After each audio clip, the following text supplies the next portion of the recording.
All right. Looks like we are live here on MythVision podcast. I'm excited. Your host, Derek Lambert. Ladies and gentlemen, let's get this party started. Don't any of you have the guts to fight for blood? I'm your huckleberry. That's just my game.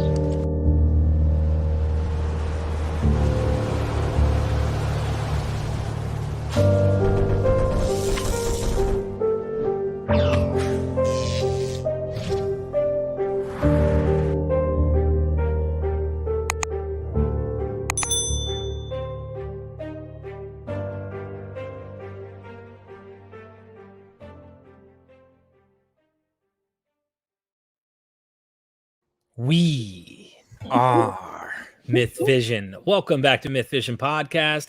Today I have a special guest. They were on a long time ago, and you may not have seen their video.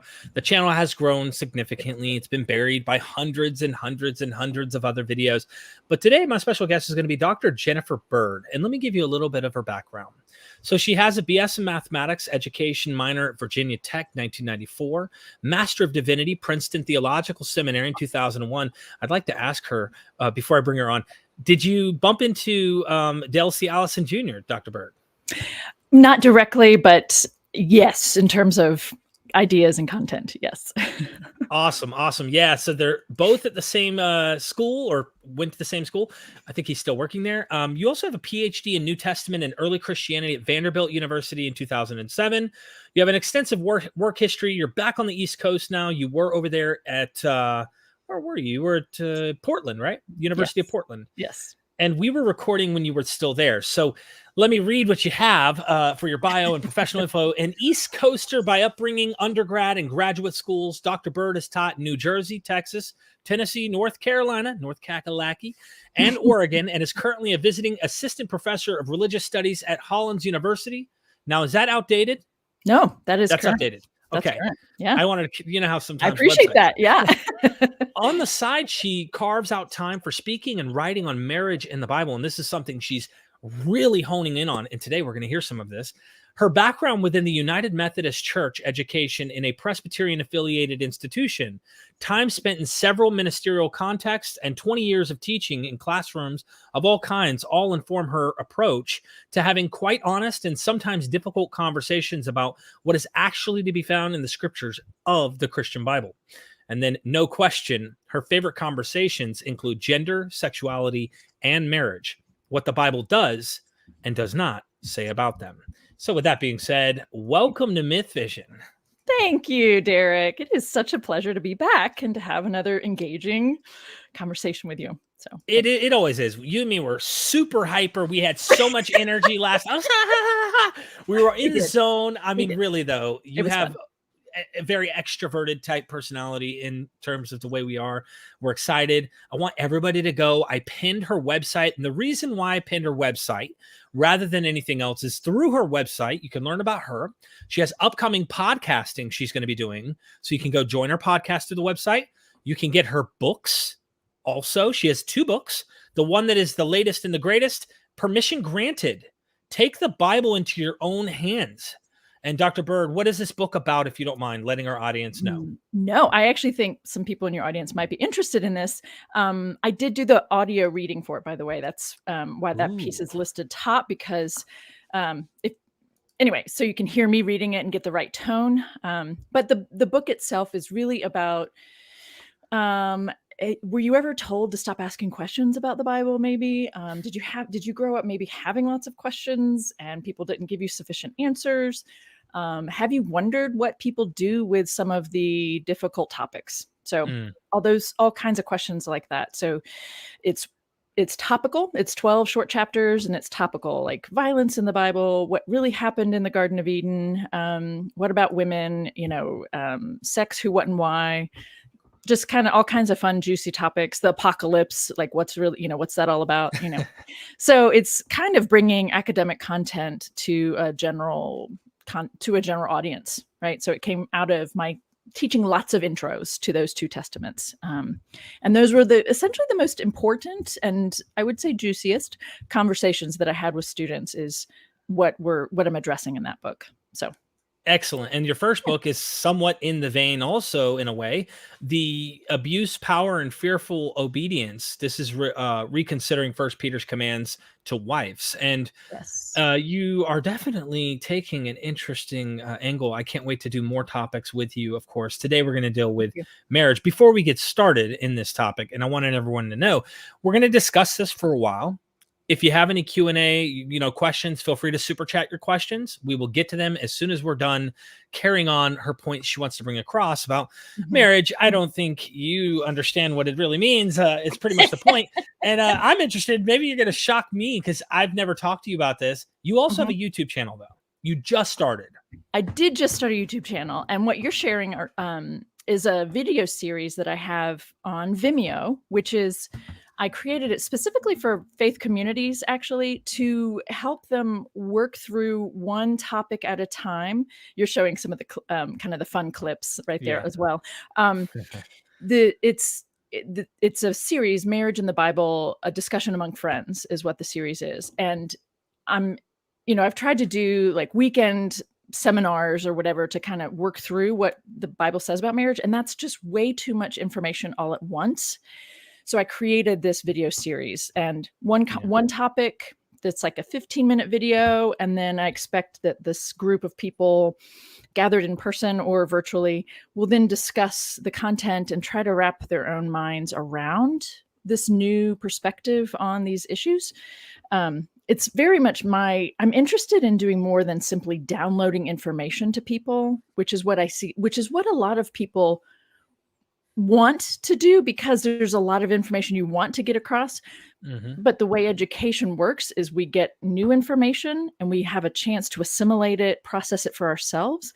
And we have to do that slowly, right? Especially when it's related to things that are so important to us or might be so central. Like even if people aren't still in a Christian community, it's still informed them to a deep level. And so you need some time to kind of unpack that and process that. Well put. Go subscribe to her YouTube channel, please. I just posted that in the chat. And if you haven't joined my Patreon, please do. I give you several updates on what we have coming up with on my channel. And you also can have a say. You can message me. I do release early content, and I'm going to be bringing much, much more as time goes by and as I wrap my head around how I want to do that. But please consider joining that. Okay. So I guess the best thing to do would be to discuss marriage in the Bible. What does it say and what it doesn't say is pretty much what you're going to be discussing today. I've been married for 15 years. Maybe I don't even know what I stepped into when I did get married, but either way, it's worked itself out. I'm happy. Good. Yeah, no, I'm interested to hear what you have to, what you have to say about what the Bible says about this. Yeah. Well, I wanted to start by asking you, Derek, and perhaps other people will want to talk about this. I don't know. But, what is it that you think that the Bible says about marriage? Because that's where we always need to start, right? Is what our preconceived ideas are, or what we just believe. Yeah. Do you have a sense of what the Bible says about marriage? Well, I think if I'm going to go into Genesis, I came at it from a Christian angle. So I tried to look at this as the way Jesus tried to teach marriage. God made a woman for man and, from his side. And, here's this union between man and woman. And that's the foundation myth, if you will, of all creation is built off of this whole notion of man with woman. When I got married initially, I was coming from a completely fundamentalist worldview. Yeah. And it was like, I got her pregnant before we got married. And I'm like, I got to do the Christian thing. I got to get married to make it holy, legitimate. Yeah. I need to get a child married. Can be not legitimate anyway. Right. I can't imagine how wrong this might be biblically, but either way, I don't know. I'll be interested to hear. But yeah, from what I understood, it was this union between one man, one woman, which really confused me when I got to Abraham and got to these other people. I'm like, what the heck is going on? But that's pretty much what I was thinking is this union. And then, of course, Christ marries the church. How's that work? I didn't have a freaking clue what I was talking about or even maybe knowing what I'm thinking about. Anyway, please. You tell me, because I honestly don't even know. We passed down these traditions. That's right. Yeah. That's a big piece of it, right? So let me just say really quickly that sex is going to be a big part of this conversation. Forewarning. Right. Warning, content warning, uncomfortable, whatever level of warning. Okay. The second thing I want to say is when people talk about what the Bible says about marriage, I think of it in terms of 3 different categories. And I really just want to talk about one category with you and your listeners. So the first one that I want to discuss is there are a handful of verses that people just kind of assume inform what the Bible says about marriage. And you actually just referenced 1 or 2 of them. And so there are 4 passages. I want to talk about that. But I also think in terms of longer term for people, I think in terms of processing this, what is just as relevant are what you mentioned, which is, the people who are talked about in the Bible who are married, right? Abraham, Isaac, Jacob, and what do their marriages actually look like? Even if people want, in a sense, people tend to separate these things, but those patriarchs and matriarchs are setting examples for people, even if we're not conscious of it, or maybe we are conscious of it. And what are we internalizing without thinking about it? Then there are also these moments of other elements of biblical passages that are directed to people in married relationships. So like God is talked about as married to Israel, and that relationship is talked about in rather abusive language multiple times, not just once or twice. Go check out Ezekiel. Sometimes it's ugly, right? Yeah, no, but like calling her a whore 13 times in one chapter, like what? Hosea 1 and 2. Anyway, and then we have the other language in the Newer Testament directed to people in married relationships. And so there's this like all this other stuff that remains to be talked about, that remains in people's consciousness, even if they're, subconscious. So back to the other thing is, what does the Bible actually say? It says a lot. It says way more than what people usually think. And usually people think it says 1 man, 1 woman, right? Yep. And no divorcing or something like that, right? Or at least Jesus. That's how I understood it, right? Like, it depends on where you go. Is Jesus a part of your marriage? Is it a threesome? Or do we have all these threesomes out there? I'm serious, actually. No, I really had these right?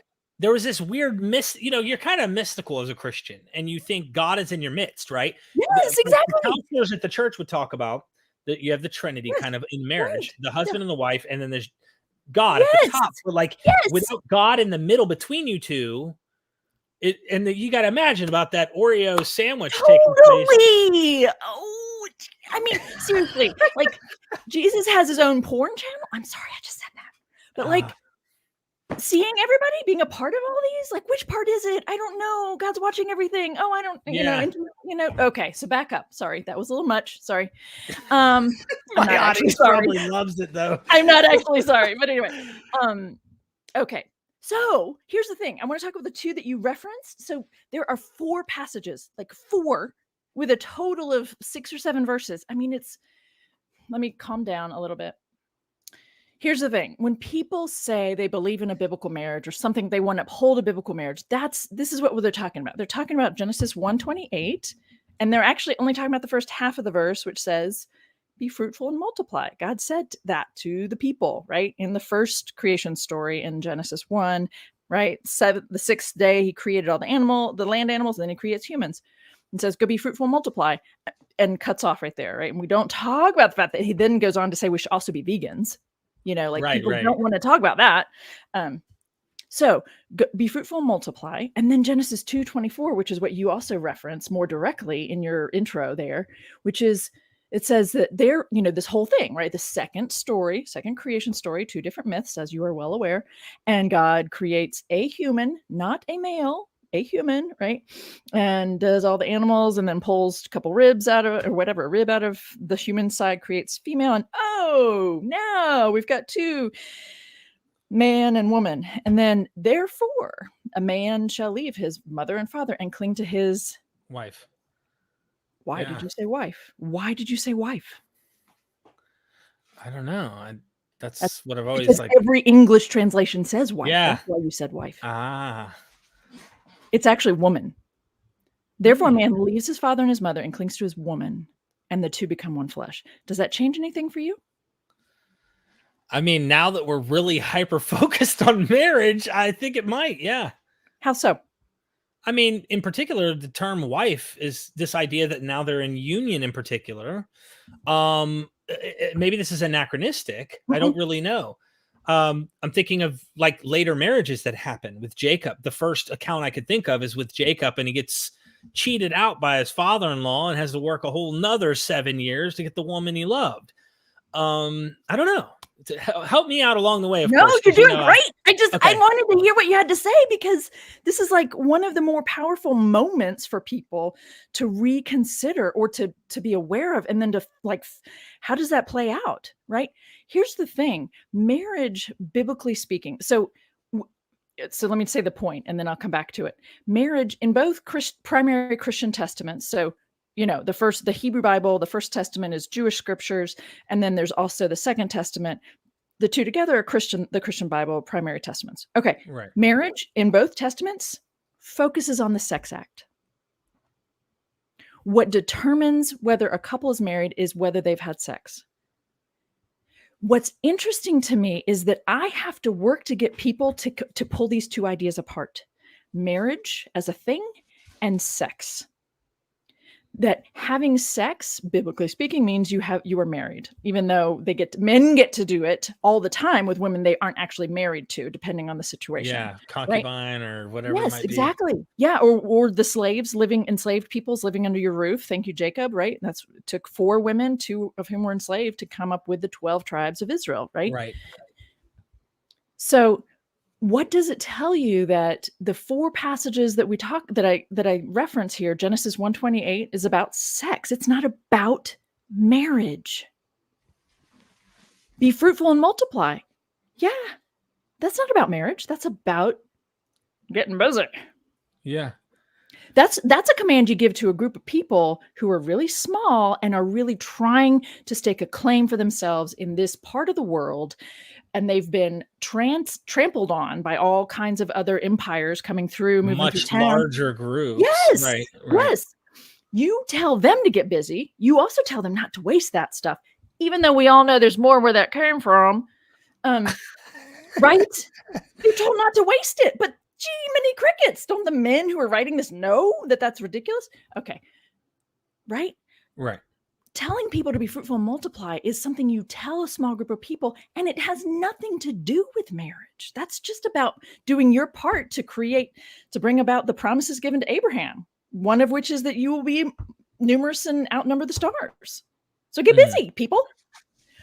So there's that passage in Genesis 1 isn't talking about marriage. We read that onto that passage because it's talking about sex.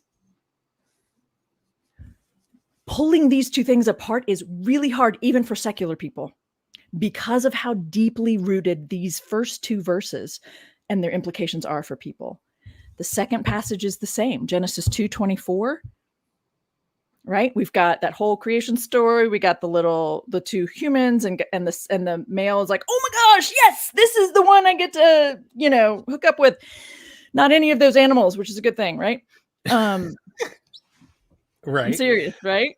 And then therefore, this is the whole point of the story. The point of the story, therefore, a man shall leave his mother and father and cling to his woman. So what's the story trying to talk about? Is the story trying to talk about this is a thing that we call marriage?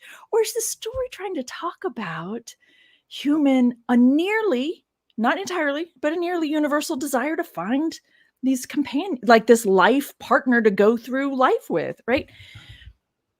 Are we trying to talk about marriage, or is someone giving this reasoning for why people are supposed to leave the nest and go start their own family?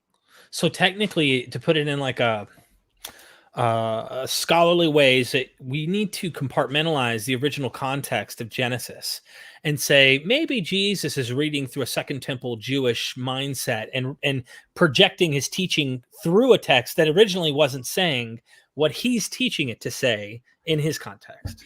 Yes. And in fact, it gets even more interesting because Jesus wasn't the one to do it first. Jesus actually, the third passage is what you're also referencing. We didn't talk about this, by the way, people. He's just kind of throwing this in there. I am. You're doing really well. Thank you. Yeah, Matthew 19, 4-6 is the third passage that people talk about. And that is where Jesus is asked about whether or not it's okay to divorce your woman for any reason. And here's the thing. So this is where Jesus's teaching includes a reference to Genesis 1:28 and a reference to Genesis 2:24. Here's the thing about that whole passage. Jesus isn't the first to come up with that. He's rehearsing with these rabbis and with these Sadducees what the debate is. The debate is already established a couple hundred years before Jesus. This is the conversation we have when we're talking about divorce is it okay to do it for any reason? And he's like, well, haven't you heard? La, la, la. He made them male and female and, told them to get busy. And then he made them, like this reference to those two first passages. And then he says, oh, I feel like I need to pull up the passage because now on the spot, I'm forgetting what it says. And then you can read it if you want to. Yeah. Well, let me do that. Okay. Let me find it real quick here. And then I'm gonna do that and do this and then do that. And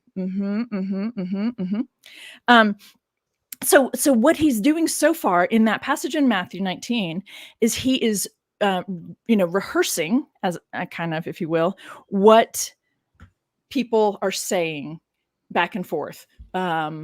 Is it okay to divorce your woman for any reason? Haven't you heard this? Haven't you heard that? Oh, and then he says, and then I don't know for sure if Jesus introduces the idea or if he's also still, I think he's still rehearsing what the debate says when he says, therefore, what God has joined together, let no one separate. Mm-hmm. Right. That's the piece that people focus in on about marriage. Well, what's interesting to me is this passage in Matthew 19 doesn't stop there. And the part that Jesus introduces, the part that is new, the part that is like, all right, this is what you guys, this is the argument, this is the discussion, but here are my thoughts on it. That comes in the next 3, 4, 5 verses.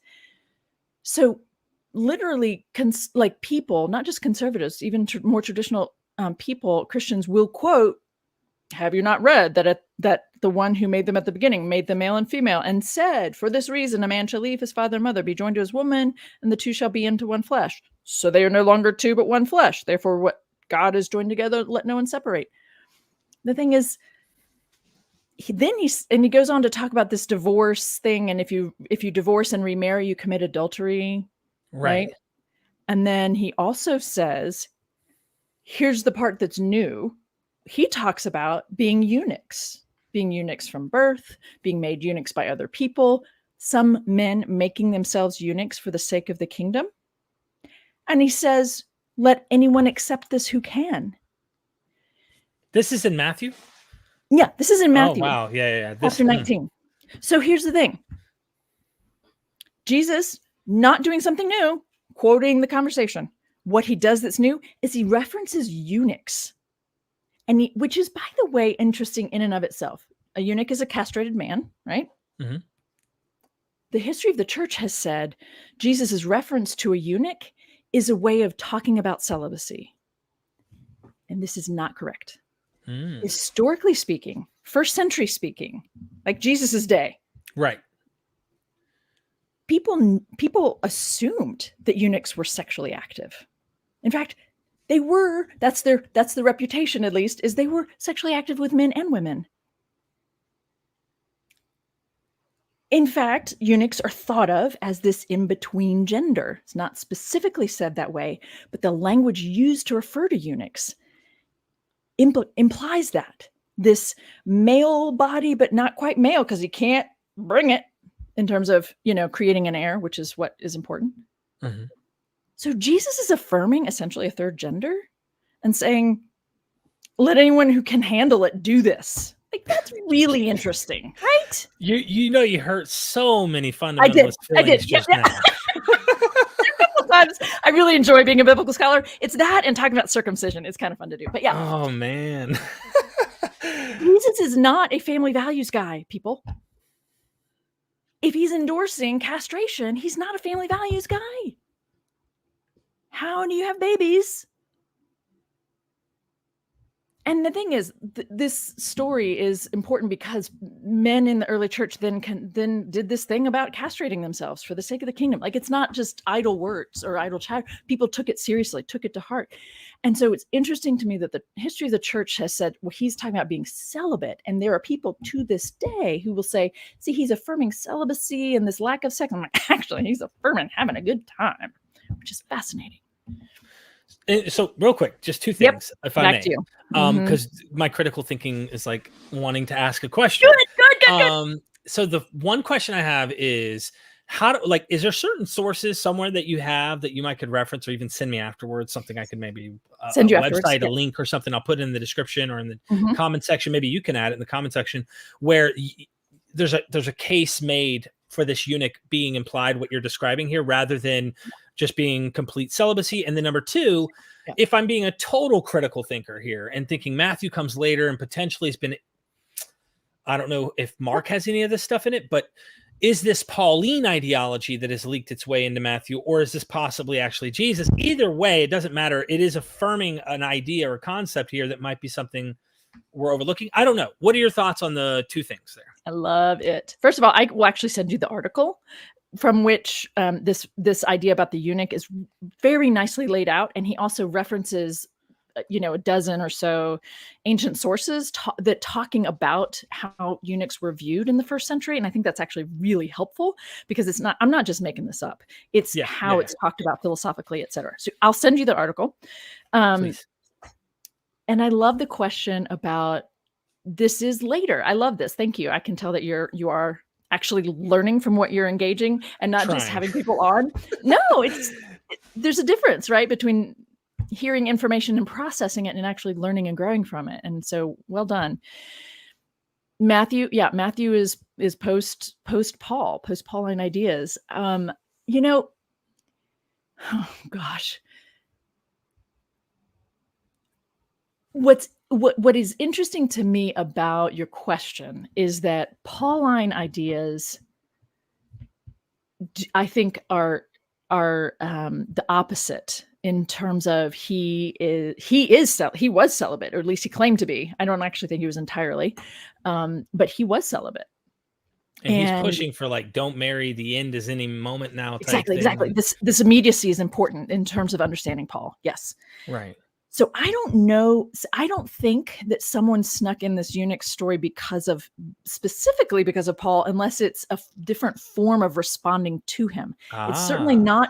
It's not supporting Pauline ideas, because eunuchsism or being a eunuch isn't about celibacy. And it is a very, very deeply ingrained belief that it is. And so being a eunuch is really more about dissolving into the background. You are not, you get to attend to the queen and the princess and all the women in the palace not because you can't have sex, because men can't carry. They're more concerned about having babies than they are. That's exactly it. Eunuchs still have sex. Eunuchs still have sex. I even heard, and correct me if I'm wrong, goodness, we're getting down into sex here, but that's the good stuff. That was Romans chapter 1, where Paul's making, and I know I'm jumping, please take me back on track after this, but he's talking about men with men and women with women. The sin here isn't that they're having sex, it's that they can't procreate, or that there's a power struggle here between, Bart Ehrman had a thought here, maybe you have a different thought, where he thought it's really that a man isn't supposed to be controlled, it's some political power struggle rather than it just being the act itself is a sin, if that makes sense. I agree with that. I think that a big piece of what was going on for Paul and what we're seeing there is this misogyny is at the heart of homophobia directed toward male. And right. Ancient homophobia doesn't really seem to care what women do, because it's a misogynistic culture. They don't really care in general what women do. And right. So yes, the issue of a male letting himself be treated like a woman. This also gets into ancient ideas about how sex happens, or should happen, or did happen. And again, it isn't that this is how all couples had sex, but the way it's talked about is that a man has it with a woman. A man does it to a Right. woman. And I have to tell you, there are some people who still think of it that way. But that thing of a woman is passive and receptive and a male is dominant and active. I don't know about you, but goodness gracious, I hope that's not what your sex life is like. It Goodness. reminds me of that Netflix show. The women who, what are they? They wear the head coverings. Like they're reenacting like a misogynistic world. The Handmaid's Tale. The Handmaid's Tale. Oh my God. They just lay there to procreate. They're Totally. baby making machines. Wow. Interesting stuff. No, it's awful. So that piece in Romans 1 is partly about misogyny. That's a part of homophobia, that what male would allow himself to be treated like a woman in the sex act. I think, just to be very clear and honest, and I don't know if people are going to track with, it's okay. I don't care. I'm okay if people don't track with or agree with my point. But I also think that Paul exudes a form of homophobia when he has that lashing out against more so male sex than female. In fact, there is an argument about potentially part of what's going on there is a female strapping on something to perform the role of a male for someone, whether it's for a female or for another male. I find that really fun and delicious. I can see if I can find the article on that for you, but it's back to what Ehrman was saying. Like, there's more going on here than just saying that homosexual sex is wrong. It's more about these social perception of the power dynamic, or even sexual practices within temple settings. I think it goes beyond that, but a lot of people like to bring that in because I think it's potentially relevant. Right. But I also just think that Paul might have had internalized criticism of himself potentially, or at least very much internalized a judgment. I had a rabbi come on and said maybe Paul's sin might be in this area. Yeah. The thorn in his flesh might be this very thing. So I'm sorry I took you off track, but no, it's relevant though. It's relevant. Yeah. Here's the thing. It's relevant. All of it is, in my opinion. I agree. 100%. Yeah. Yeah. And the other, I can't help it. I got to do this. I gotta do it. The other reason why I think I like the idea. I don't have any particular, this is the way it is, I think this is it, but I think it's kind of one of those, he protesteth too much. I do think when I read Paul, and then also when I listen to gay men who grew up in faith settings, like of course he's a gay man. Like, are you kidding? Like, this is exactly what internalized guilt or judgment of yourself looks like when you're talking about it or whatever. But also there are, and again, I can send you to the scholarship on this. The book of Philemon is about Philemon, who is Paul's buddy, and it's actually about an enslaved person who escaped from Philemon and came and found Paul. But if you read this letter through the lens of, bear with me, the usefulness. So you know that Onesimus means usefulness. You probably do know that already. I have not, actually. Onesimus is the name of the slave, and Onesimus means useful. Very clever name for a slave, right? No, sarcasm. But what kinds of things were slaves used for? Not just for labor around the house, but they were also used for sex. And so this is a form of rape. This is not actually sex, but so that's important to note. But this element, if you read the letter of Philemon through this element of Onesimus is being used sexually in place of Philemon by Paul. It's a really fascinating. Holy smokes, Game of Thrones. Are you listening? I mean, this would bring life to the New Testament like no other, let me tell you. Right? Because everyone can go to the Old Testament and find these atrocities, but just these wild, crazy stories. But you really brought some spices to this conversation. I did not expect this. Please like the video if you think this is interesting, by the way. Seriously, this is amazing. Yeah.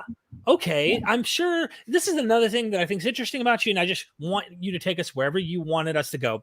And that is being a scholar, a female scholar who's keen to details like this. You have a sensitivity that we guys will just be like, oh, yeah, okay, usefulness, huh? And not even notice like this the sensitivity, the misogynism, like I grew up in an alpha male. My father was a retired Green Beret in the Special Forces. You know, like that's all I knew. Binary, everything, like you name it, right?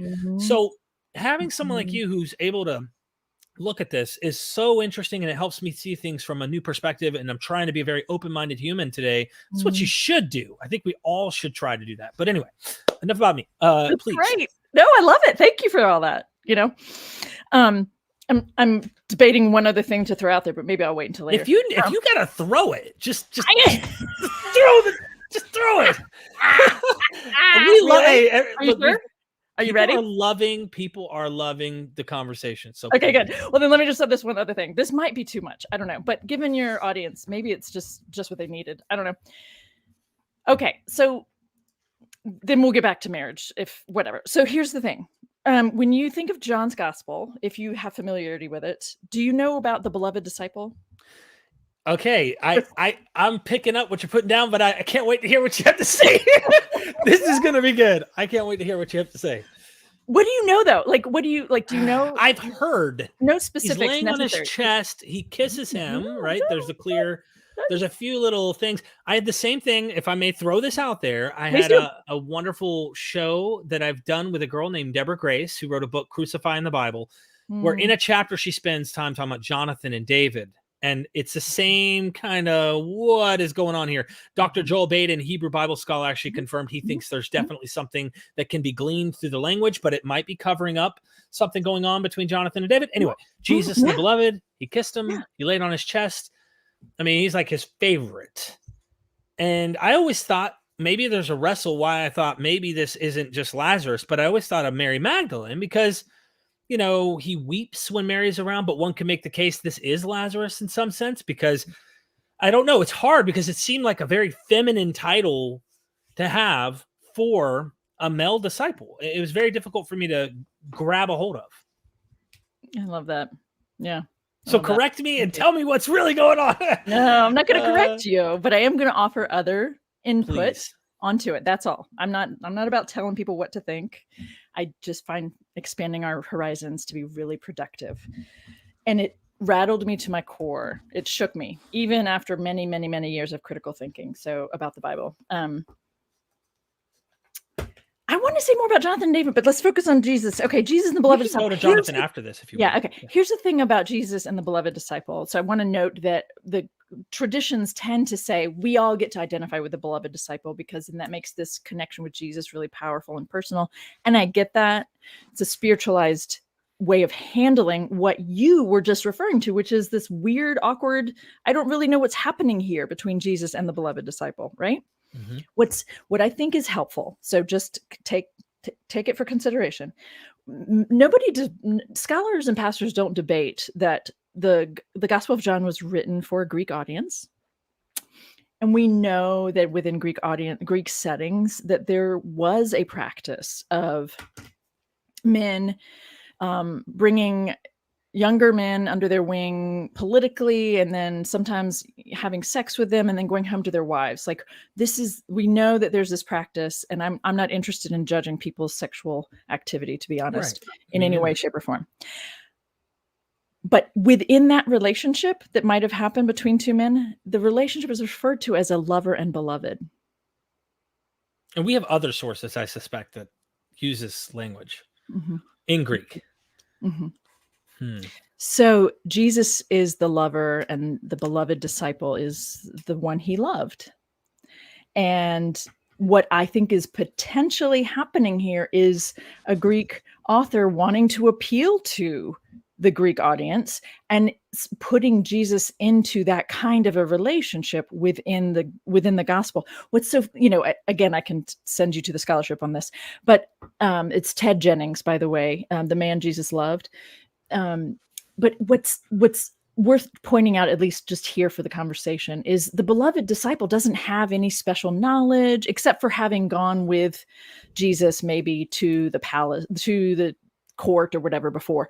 The beloved disciple doesn't know more than anyone else. The beloved disciple, is there at the cross as he dies, but there's no special thing aside from Jesus looking at the beloved disciple, whoever, male or female, and saying, here's your mom. Hey, mom, take my partner as your son. If we could take it out of a Christian setting, people could read that very easily as what's going on is Jesus and his male lover, like the beloved. But it's because it's in a Christian context, and we have the history of the Christian church has a really big deal and hard time with sex and sexuality. And there's all kinds of reasons for that. So people have had to spiritualize it instead of look at it for what it is. Oh man, this is so good. I can't tell you how juicy this is. I did find, is it Theodore? Theodore Jennings. Yeah. Theodore Jennings. Just so everybody knows, I just commented in the chat. This is the book, The Man Jesus Loved. So it gets into this juicy stuff that you're talking about? Yeah. I'm just essentially summarizing 2 or 3 of his chapters for you. Yeah. Okay. I didn't want to take you away from David and Jonathan. I know you now want to say something on that, but this needs more exploration because I'm a big fan of what it really meant when it was on the table. Yeah. And then it's so hard to get behind the 2nd century. That's the difficulty because they're so politically motivated to shut women up. There's just a lot going on that I think changed. Yep. I love one of the words that he uses in his introduction is erotophobia. So a fear of eroticism or the erotic, which, there's so many things. When I talk about, for me, talking about what the Bible says about marriage, what it does and does not say, does boil down to this issue of people are really hung up on how people have sex. People really, that is the thing that's being monitored or policed here is what kind of sex is being had and by whom. That's it. We're not actually caring about what happens when the doors are closed for a hetero couple. We really aren't. Right. We're getting in people's beds. It's just, and at the same time, we don't want to have healthy conversations about it. And so about what sex is and how complex it is and also how interesting and varied and blah, blah, blah. So I really like what Ted Jennings does in that book. It's pretty readable. It's pretty accessible. I assign it in my courses at university level all the time. So I'm loving this conversation. Good. I hope you do come back, by the way, in the future. Let's do this again. Jonathan and David, they kissed. They made a covenant. He loved him more than any woman. He loved him more than his soul. Yeah, than himself. And there's another theory, right, that kind of she floated out there, my friend Deborah Grace, and she said, you kind of have to wonder why is Saul so jealous? And she threw out that it's because his heir is not going to produce and is going to be in love with another man named David, and they wouldn't have been able to have kids. So the story kind of gets whitewashed later on in Chronicles, but of course David is perfect and you kind of have this different story being told. But this might have been before, if you want any historical kernel, this might have been before the Levitical law comes on the scene and literally has a prohibition against same sex. And so I don't know, I wanted to throw that out there to bring you back to this side that I know you wanted to discuss. So well, I just love that when I signed this at a Catholic university, and we talked about, like, one of my students looked at the David Jonathan story for himself, and he's a gay man, and he's like, oh my gosh, this story sounds just like what happened to me every time I fell for a straight dude. So that I was taken advantage of, my love for him was taken advantage, and I gosh, I'm being really honest here, Derek. I'm not a big fan of David, and I read him as kind of not just schmoozing, but that he uses people left and right. And I read their story that way. That Jonathan's story is told as if he has very deep, very intimate, very personal connection to David that probably isn't reciprocated. Right. Right. There's so much there that makes a lot of sense in what you're saying, especially just did a wonderful episode with Kip Davis talking about this whole, there's an academic who made a connection between the Judah story in Genesis 38, the spilling of the seed, and how this actually correlates to the dynasty of David. So you might want to check that one out. You might find some cool connections, but it's all like rape, all the crazy, interesting stuff, investigating the story. But yeah, David over and over it doesn't look good. Right. which makes you kind of wonder, is this historically reliable? Maybe there's something to this. It might, Yeah. And then I also love the fact that Michelangelo's statue of David somewhat effeminizes him. I got to pull it up. Yeah. I mean, and I say that I know I'm referencing stereotypes and gender stereotypes, and I don't believe in the binary. I like to talk beyond that. But in terms of social construction of gender, I do think it's really interesting that while he is very muscular, lovely body, he's also slightly effeminized in that statue. And I just think that's interesting. Is that a reflection of Michelangelo? Is that a reflection of how Michelangelo reads David? Like, there are all kinds of possibilities, but I think it's noteworthy and interesting. I'm not going to get too close, and people, you got to really zoom in, if you know what I mean. Or just go see it and stand in front and be like, oh, this is the king of Israel, the second king of Israel? Like, interesting. The other, I do want to get back to, because I'm a person of wanting to like do the closure thing, or like make sure I check all the boxes. Yeah. The fourth passage that people tend to refer to when you're talking about marriage in the Bible, or biblical marriage, is the passage that you referred to in Ephesians, where Jesus marries the church. And in Ephesians, there's a reference to, again, Genesis 1:28, and again, Genesis 2:24. And then the writer of Ephesians says, this is a great mystery, and I'm applying it to Jesus in the church, or Christ in the church. What the bleep does that even mean, that Christ marries the church? Can I ask you, I got a rabbit trail here. My audience who watches me has been watching for a while. I just had a wonderful interview with Francesca Stavranopoulos, is her name, God and Anatomy. She talks about God having a body. Now, you got to go far enough back, you find out God has a body. God has kids, a wife, et cetera, different, depending on where you find him, of course, Asherah, et cetera. And so it makes me wonder, when God is married to Israel, what is that? Is this is he trying to imply that he has had sex with his nation? What is it just an allegory or some type of a metaphorical term? What is being meant by this? And then if Jesus is going to be married to the church, what's going on? All of that is related. So the fact that it's being said about Christ in the church, I do think exactly comes out of that ancient ideas about God's being married to, their people. And so it isn't unique to the Hebrew Bible to do that. I also want to just suggest that it isn't that God said, I am married to Israel, but that the men in charge of Israel are talking about God that way, which is two different things. Right. People read the scriptures and say, what is God doing saying that? Well, actually, it was a man thinking it and saying it and putting it in God's mouth. This is an important distinction, right? Right. So it's really, all of this stuff is telling us something about the men at the time. So when you see in Ezekiel, God calls Israel a whore 13 different times in that one chapter. This makes me concerned about Ezekiel. It makes me wonder what his relationship with his wife, if he had one, really was like. It should. And it should make you very concerned.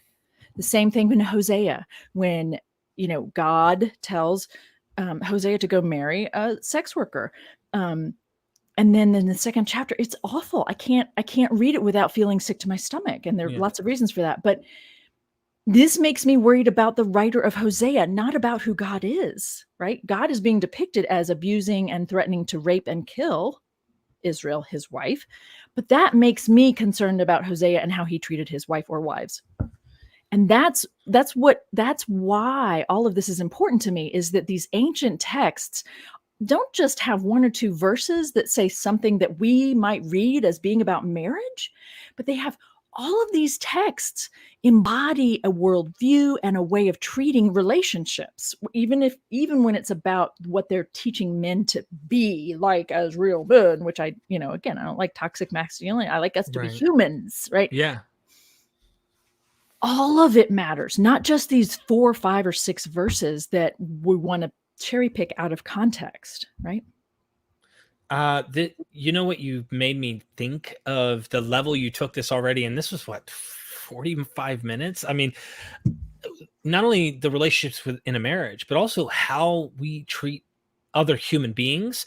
I can't imagine a case study being done like you do with this in like the way people were treated in the ancient world to how we should treat people today. And we've come a long way. I think we still have a long way to go, but this is a really interesting point that you bring out, and you did it so smooth. That was very well put. Thank you. Thank you. Been working on it. Absolutely. You really have. You've got, where's the books at? Let me pop these dang things. Gotta show your books again. For those who are tuning in now that we have 340 people watching, go and check out Permission Granted. She's going into all of this, but into far more detail, of course. And she has it on Audible. So, I'm going to actually get it right now while I'm on. You're sweet. No, I seriously can't wait to hear what you have to say, because I think we could do more episodes on this and dive deeper. Love to. Absolutely. Let me go ahead and get this thing now. Yes, I am definitely enjoying Audible, but I'm not doing your review right now. We're going to get to Q&A here in just a second, just for everybody.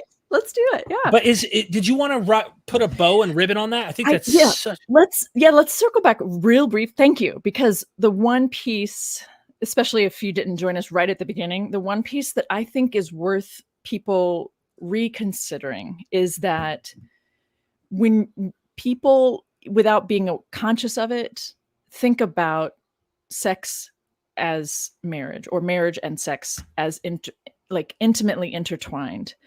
And so within both testaments of the Bible, when people are talking about marriage, they're talking about sex. I mean, the only time Paul refers in the genuine letters, refers to marriage to people in a marriage, is in relation to whether or not they should be having sex. That's it. That is spot on. You're so cute. Thank you. I just want everybody else to go get it themselves. Yeah. Thank you. I appreciate the endorsement. Sorry I threw you off. No, it's fine. This is very kind of you. But when Jesus is talking about the divorce piece, and we didn't dive into that, and that's okay. But even he is referencing marriage in light of the primary thing about marriage is sex. And the primary reason you can't get divorced is you might remarry, and that would be adultery. The focus is on the sex act. It's not on the relationships that are created in the bonds and the family and the responsibilities and all that. It's about sex. And that is a big piece, I think, of why people today struggle to get beyond thinking about marriage through the lens of sex and who is having it and what kind are they therefore going to be having. People get tripped up on that and can't get past it. And I think it's partly because their scriptures only teach them to do that. I have a TMI statement. Okay. Too much information, but it's okay. It's part of what, I always think of myself, and when I say these things, is I feel like there's people who are going to relate, and they're going to sympathize in some respect, even if it isn't identical. When I first, I got my wife pregnant, right? We weren't married at the time. I got my woman that's right. pregnant, right? And she, me and her were, together. She's pregnant, and I am this Christian who's like, I haven't married her yet. So in my mind, I don't know why I thought this way. I thought, okay, me having sex with her is a sin, because I'm not married yet. And so I tried to live in a different room for I don't know how many months. So I'm frustrating myself sexually because I'm active, right? So now I'm watching stuff I shouldn't be watching when I got her in the next room, And she catches me and she's like, what's wrong? What's wrong with me? And I'm like, no, nothing's wrong with you. I'm trying to do the right thing. And I'm struggling. I was struggling really, really bad, trying to figure out how do I do the godly thing. And yet, and this is why that's why I'm thankful I have this platform, and I have people like you who could come on and explain these things better, so that there isn't that guilt, even if someone is a Christian at the end of the day. Like let's move forward. Let's recognize some of these behaviors are obviously backwards and outdated.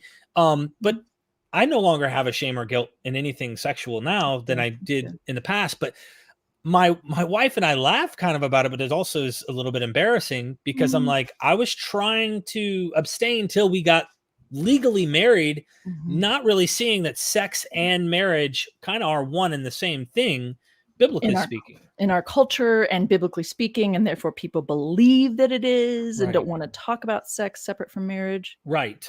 What? Like, what are the top 5 things that actually define your marriage to your wife?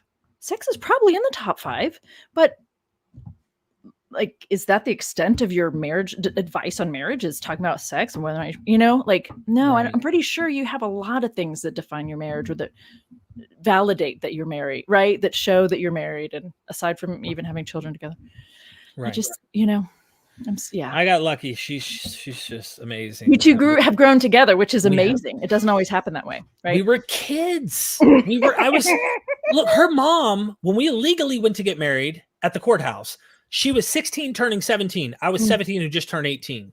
Her mom, because I was 18, her mom had to sign a paper, I had the rights to her. Permission to, right. I'm not kidding you. That's how it's presented. Very biblical. Even today, very biblical. And they had us with the Bible, the whole 9. We did a little ceremony. I was Christian hardcore at the time. And so this is the way. But my wife always envied that we just had a court. She's like, why would we have like an awesome, whatever kind of wedding we want in the future?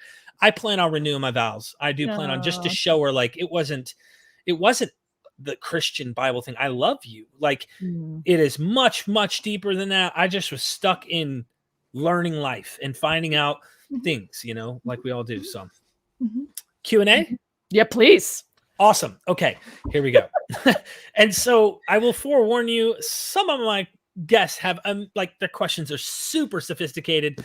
So if you don't know anything, no hard feelings. Like, if you're like, I'm not sure the answer on that, or you give a guess, whatever works. So just a heads up. I appreciate that. Because we've never done a live before, and you might be like, hold on, I don't know if I have all the answers. Doc Pluromana, thank you for the super chat, my friend, and good to see you here.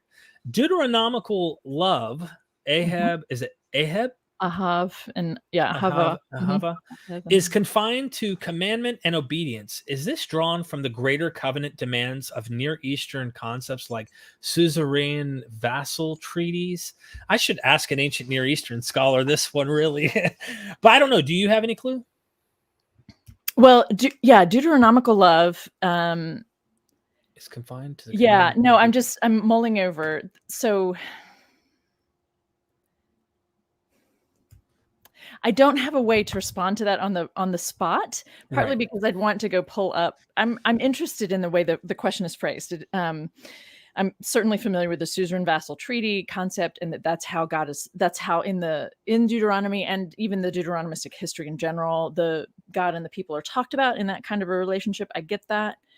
I'm not sure that I'm interested. I am interested in the question that you've posed. Yeah, I'll just put it that way. I think it's interesting, and I don't have a better response than that. Yeah. I'd be interested in even the words that he's bringing up too, like wondering where they used in other laws. Is it in the Hammurabi Code? Like, where maybe is there something out there that is using this kind of language, that's Semitic language like that?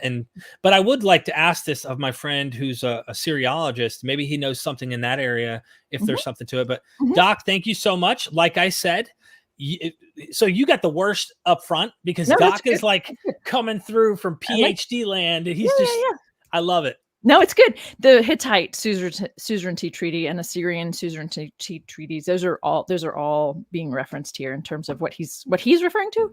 And yes, it shows up but it's the word love is what he put in parentheses. And I just am interested in that. So anyway, thank you. That was fascinating. Get the hardest up front. Okay. Great. Alan Bird. Good to see you here, Alan. Sorry to go slightly off track. Does Dr. Bird know if there was temple prostitution in the first temple?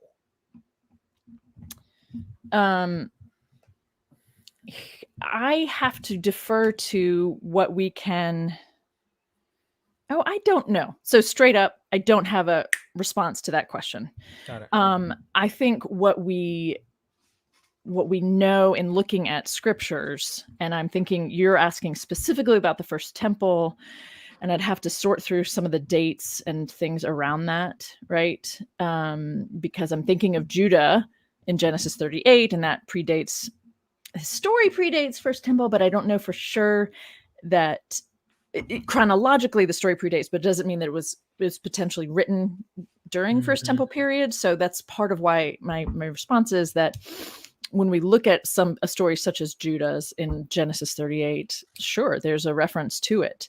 Does that mean that there was So I actually would rather have a different conversation with Alan about that and which piece of that is of interest to you, because I think it's, again, similar to the first question, these ancient traditions and practices are happening all over the place. There's no reason to say that the Israelite people or Hebrew people who became Israelites were different necessarily. Thank you, Alan, for that wonderful question. Yeah. Mr. Evac, good to see you here, and thank you for the super chat. Who is the naked guy at the end of Mark? Yeah. You probably have an interesting take on this. I don't know. I don't necessarily have an interesting take. I think I see why the question is asked, obviously, in reference to talking about sex, sexuality, bodies, nakedness.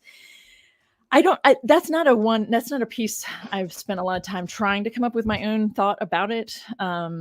I just think it's fun, really. And maybe I should think more about it in light of the fact that I'm writing the book, Marriage in the Bible. I do not think it means what you think it means. And how this piece sneaks into Mark's gospel. I personally think it's just kind of fun and an interesting reference to, but similar to the thing about John's gospel. Like maybe this is an early nod, wink, wink to something more. I don't know. Sorry. Yeah, you never know. Yeah, there's a couple different scholars I have had on my channel that have different takes on it. It's interesting to hear. Maybe you find something and you're like, oh, what now? Okay, never mind.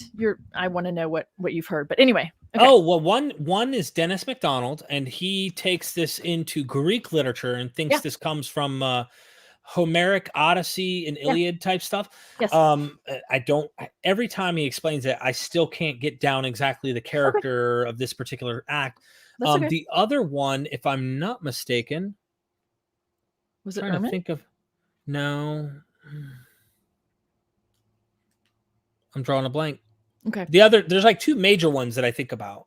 It's an angel, I believe, or something. I can't. Maybe it's not. Maybe this one's a guy, and I'm confused. So forgive me. In the audience, might correct me on the way and give me that other one. It'll be interesting to see what you think about it. But yeah, there's a couple different ones out there. Jake K, thank you for the super chat. I really appreciate it. I don't see any question from you, my friend. So I just want to make sure I didn't miss it. Doc Pluromina, what was the nature of the relationship between the centurion and his slave? Matthew 8, Luke 7. Centurion and his slave. Let me pull it up. Might as well. Now, because we're all, hey, look, you opened up the can of worms, right? Of like, who knows what might be going on given this context you're describing. Maybe there's more that we're missing.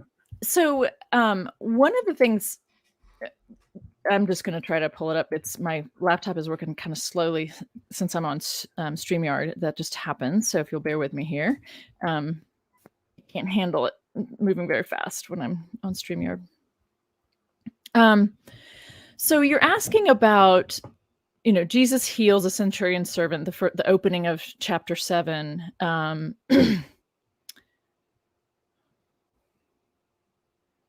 Did we lose you? No, I'm just thinking. I'm sorry. Are you? So okay. I guess I'm wondering if Doc. Sorry, I'm stuck over on Bible Gateway. There we go. If Doc Pluromina, are you asking essentially? Do I think that the centurion had a sexual relationship with his servant, and that's why he's so concerned about and brings him to Jesus for healing? Is that what you're asking? I'm sure it's in the vein of us talking the way we're talking about sex and marriage. It's a great question.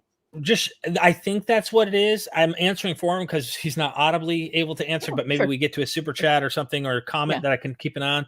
I just think it's interesting when I read it, and I'm reading Matthew 8. You're at Luke 7, I think.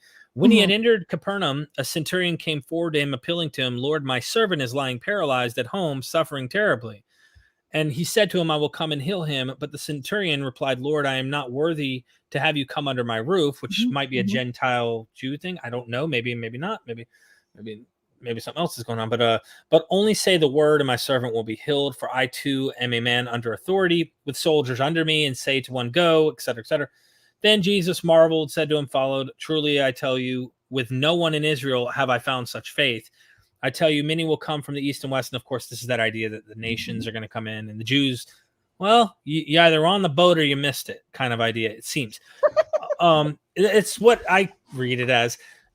I don't know if that gives enough context to give a conclusion on him and his relationship with his servant, but do you think there's something there?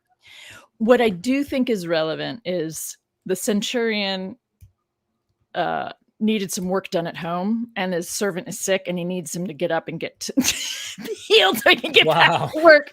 I think that's the first thing that popped in my head. I love the possibility and the suggestion in light of this other piece that we've been discussing in terms of sex in various different forms. If that's a piece of it for him, and that this is actually coming out of a deep fondness and not just out of a need for getting work done at home. Just to be honest, I think it's a really interesting question. And I haven't gone down that road before in my thoughts on that. So I appreciate the question because it's given me something new to think about. I have to say something that I appreciate about you is that while you will come forward with these very hot topics, right, you're also very cautious not to have a parallelomania kind of example of like, I'm going to find it in everything that I'm looking at. You have to be cautious not to jump to those conclusions at the same time. And thank you for that, Doc. Thanks for that question. If we didn't hit it right, just let me know.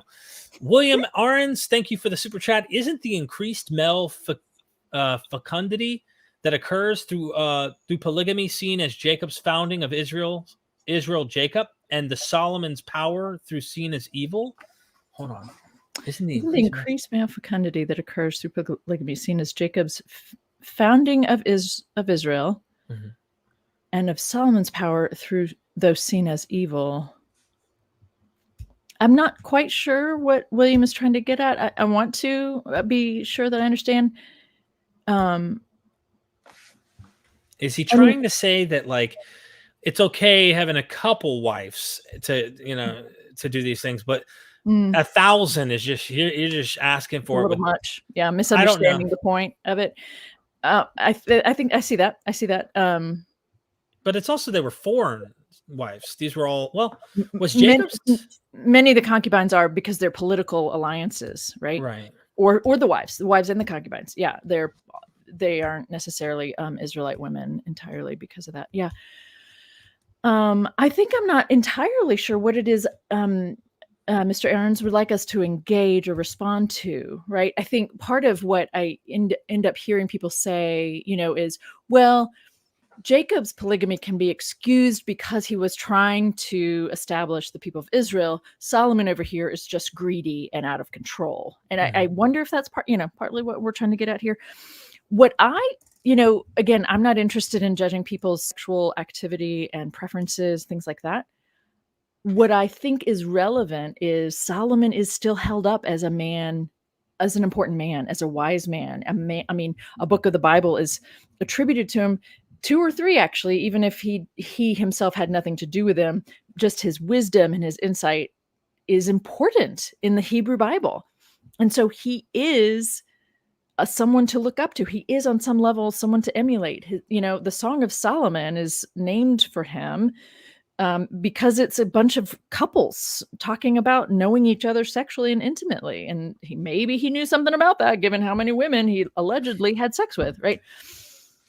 So as a biblical scholar, what I'm interested in is having people be very honest about what is in there.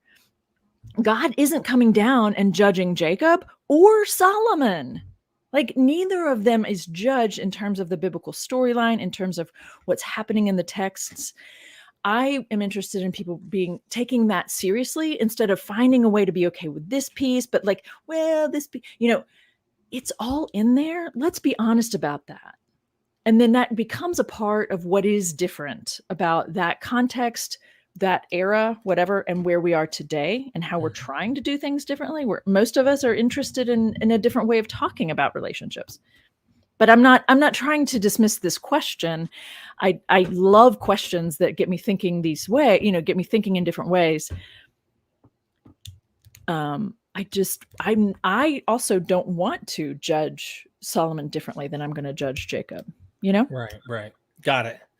Okay, Doc Pleuromanat is back. Oh, goodness. In Matthew, Joe dodges a bullet by deciding not to divorce Mary with legal consequences in the Mishnah. Would this imply voiding a contract without adultery and mamzer status of Jesus?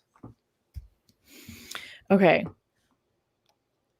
I am not entirely familiar with the legal consequences are in the Mishnah, although I have read Jane Shaberg's book, The Illegitimacy of Jesus, which is a fantastic book looking at the law. Like, she does address some of those. I'm just not well versed on the laws specifically myself. So part of me wants to respond through her eyes instead of addressing specifically the question that's posed to me. So I'm trying to stick to the question posed, and I don't know how to respond. I'm sorry, Doc. I'm not trying to avoid or, skirt questions. Deciding not to divorce Mary. Yeah. I mean, I think, there are he decides he's allowed to divorce her because of the presumed adultery. Right. And he decides not to. I don't know. I'm sorry. I'm not well versed in what's being asked to be able to respond appropriately. I'm sorry about that, Doc. Yeah. And I mean, how much is this? I'd be interested in knowing more too myself about this question, because I'm not really sure how to answer that. I've not read the Talmud. I wouldn't even know where to begin on this. But yeah, it is interesting to think about. I always think of it as a narrative. I never really thought of it as a historical context. We have an angel show up, you have this, you have that. But how would something like that play out? How could you play that into if you divorce the supernatural, which Joe supposedly had an angel appear to him to tell him, but how would you play it out if she was not a virgin? She did have sex and therefore was pregnant from someone else. And then Joe's on the scene. How would that have played out? Exactly. He was absolutely in his rights to divorce her because divorce her or to cancel the promise, right. Which is there are all kinds of other pieces this question brings up, which is being engaged sometimes means that the couple lived together for a year before they got married. But again, the way the story is told, it implies that this was more like the rural couple in a rural area, which wouldn't necessarily have lived together for that first year before they get, of engagement, right? So being engaged means something different in the sticks than it does in the city, as it does today. Right. So anyway, there are all kinds of interesting pieces that, yes, let's say that she's pregnant and it's not by him, and that they hadn't had sex before getting married. That he was in his legal rights to do so. And it could have had really difficult consequences for Mary and for her child. And I know I should know how to engage with moms or status, but avoiding a contract without adultery. Yeah, Again, great question. Great question, Doc. Yeah, I told you, Doc, you always come through with the heavy hitting questions. I'm telling you. Thank you so much for that. Let me know, email me if you have any more that you can send me. I'll be more than happy to pass it on to Dr. Bird and get her thoughts when she has some time, of course. Scott Daniel, there are 66 books in the Bible, and Dr. Bird just added 3 more. Nice. Wait, what do you mean? I don't know what that means. I don't either, but it's probably good. It sounded good. It does, doesn't it? Added 3 more books. Seriously, thank you for that. I feel like I'm trying to, okay. Yeah, Scott, correct me. Tell me what you mean. What are 3 we books? missing? Yeah. Jake K is back. I appreciate the support. What do you think about capital? How do you pronounce it? Syrites? I don't know. Maybe it means sites. I'm not sure if that was a typo. Cities, capital cities in the Bible being personified with adultery, rape, etc. Yeah. Oh, it's awful. It's really awful. Actually, the first book that I have published was my dissertation that was published. So Abuse, Power, and Fearful Obedience, Reconsidering First Peter's Commands to Wives, is reading that passage in First Peter that is addressing women, telling them, just like we just told slaves in the last chapter to be obedient to their masters and yada, yada, yada. Then it says, and likewise, women, be obedient to your men. And the scene that's described lays out just like an abusive partnership or marriage. And at the end it says, and you are daughters of Sarah, if you if you do what is right and are not frightened by terrifying things. Most English translations tone that last bit down for obvious reasons, because we don't want to say such horrible things about frightening things in terms of a married relationship. But there it is in the scripture. And that the reference to Sarah is what is interesting here for me, because the only time Sarah obeys Abraham in the Hebrew Bible is when he pimps her out to the Pharaoh, and she is forced to have sex with him. So here Sarah is held up as someone to emulate. It's the only time in the Christian Bible that Sarah is held up as someone to emulate. And it's when she's a reference to her being forced to have sex with someone. So she's being raped. That is the thing that's being held up for women. Be obedient, even in light even of when you're whatever. being raped by your partner. Yeah. And this extenuating circumstances are terrible, horrific, and it is terrifying to me. It is awful to me. So we, how is it that people dance around it? There are lots of ways that people of faith try to dance around these elements, and I'm not okay with any of it. Thank you.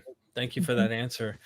Yeah, I always wondered about those passages. There's like doublets and triplets of the same story happening with Abraham and Sarah. And then you have, is it Jacob or is it Isaac? I can't remember. One of the next sons, the same thing with this Pharaoh again. It's like, what the?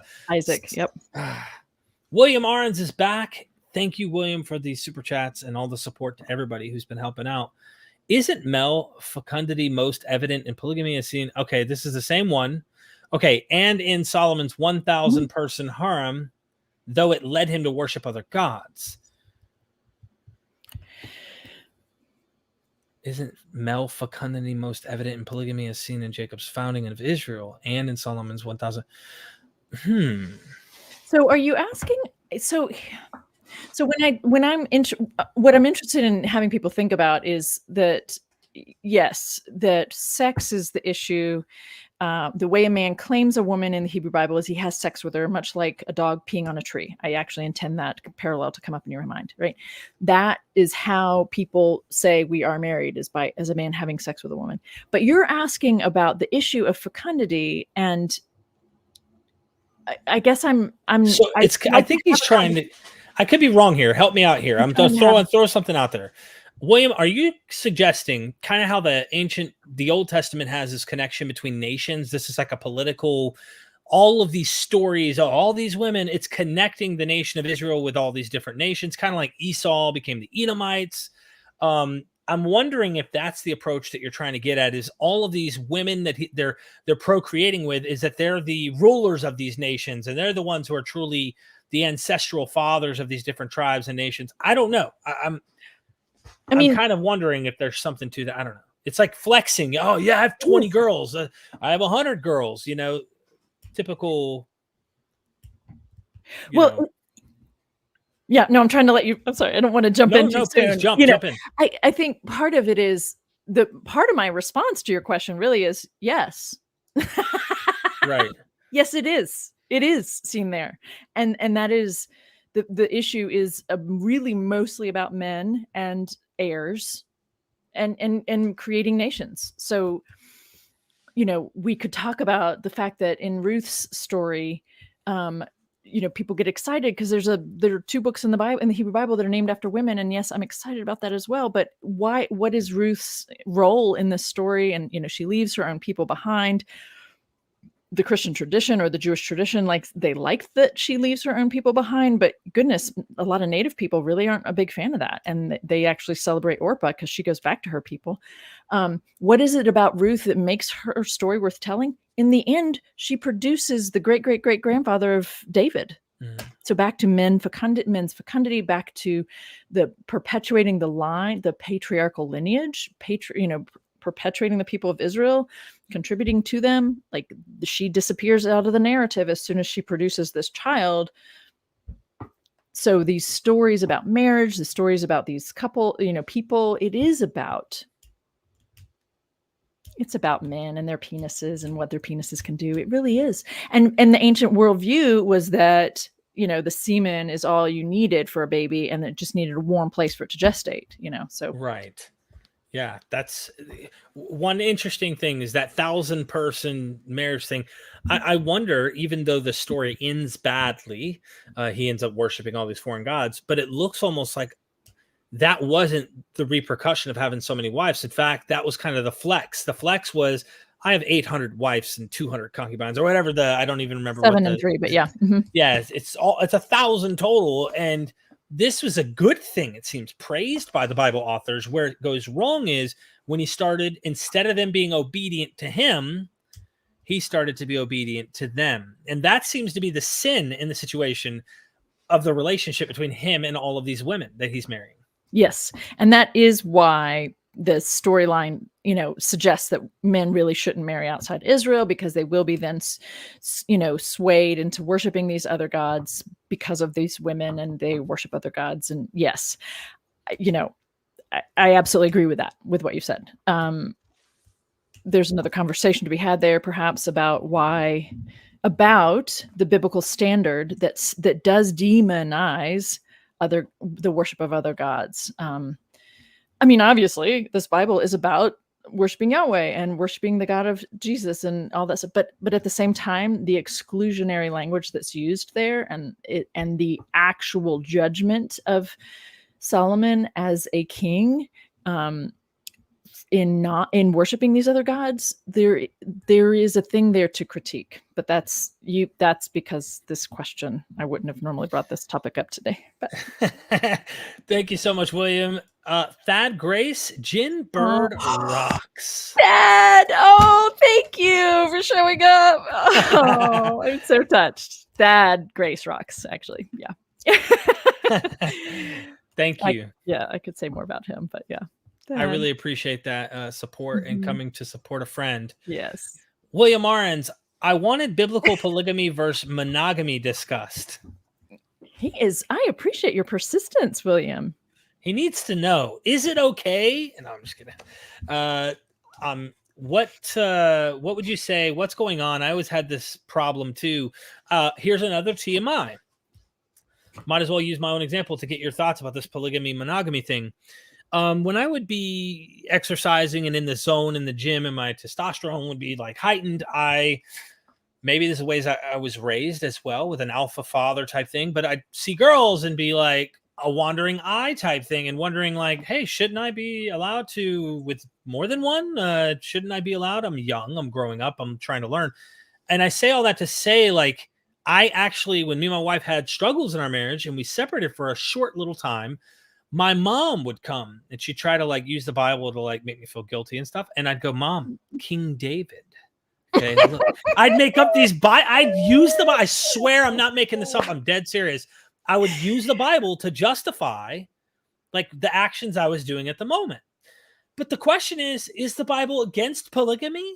Or should we be asking who individually in the Bible would be against polygamy? Like, what would Jesus have thought about Abraham and Isaac and like Jacob? Like, well, we could go so many different ways with that question, and it's a great one. Is it noted that Jesus ever takes to task Jacob for having 2 sister wives at the same time and also sleeping with their slaves? Like, Jesus never takes those things to task. Does that mean that he's okay with it? Not necessarily, but his tradition has these people and they're important. So for me, talking about whether or not the Bible is pro-monogamy or pro-polygamy, it is both. And it is not entirely clear if, for instance, in the later letters, the reference in First Timothy in chapter 3, it starts talking about the deacons or the bishops and the different roles and who can take on those roles. And it talks about the husband to one wife. And so the scholars debate, does that mean only one woman at a time, only one wife at a time? So is that a specific anti-polygamy claim? Is it saying he can't marry, divorce, and remarry? Like, you can't have more than one wife over your lifetime? Is it saying no levirate marriage? Like, all these different pieces. So even the Newer Testament itself isn't clear about being specifically monogamous. I would even point to the story in Matthew 25, which is often referred to as like the 5 foolish and 5 wise, bridesmaids.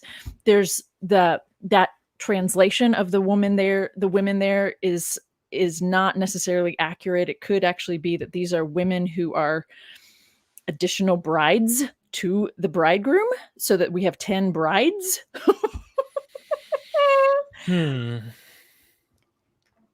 Clear non-monogamous situation. Right. And Matthew is really enjoying holding on to Jacob and Abraham's teachings there. Well, maybe, but it's complex. Is part of my point. I'm not trying to say definitively one thing or the other. I'm trying to highlight that it isn't even clear in the Newer Testament. And when we'll leave it at that. Okay. So this isn't verses.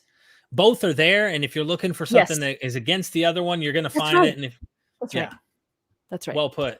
Doc Pleuromanat is back. He says, sorry, Judges 21 has an example of marriage by capture. Could this passage have an unfortunate semi-legitimate Jewish judicial reading distinguishing war capture versus bride theft? Oh, wow. Have an unfortunate semi-legitimate Jewish judicial reading distinguishing. So what is it I feel like I'm getting lost into, so maybe I need to let me open up Judges 21 really quick. Yeah, I can't do that. I'm not able to do it very I got it on my succinctly. phone. I'll just read as quick as I can.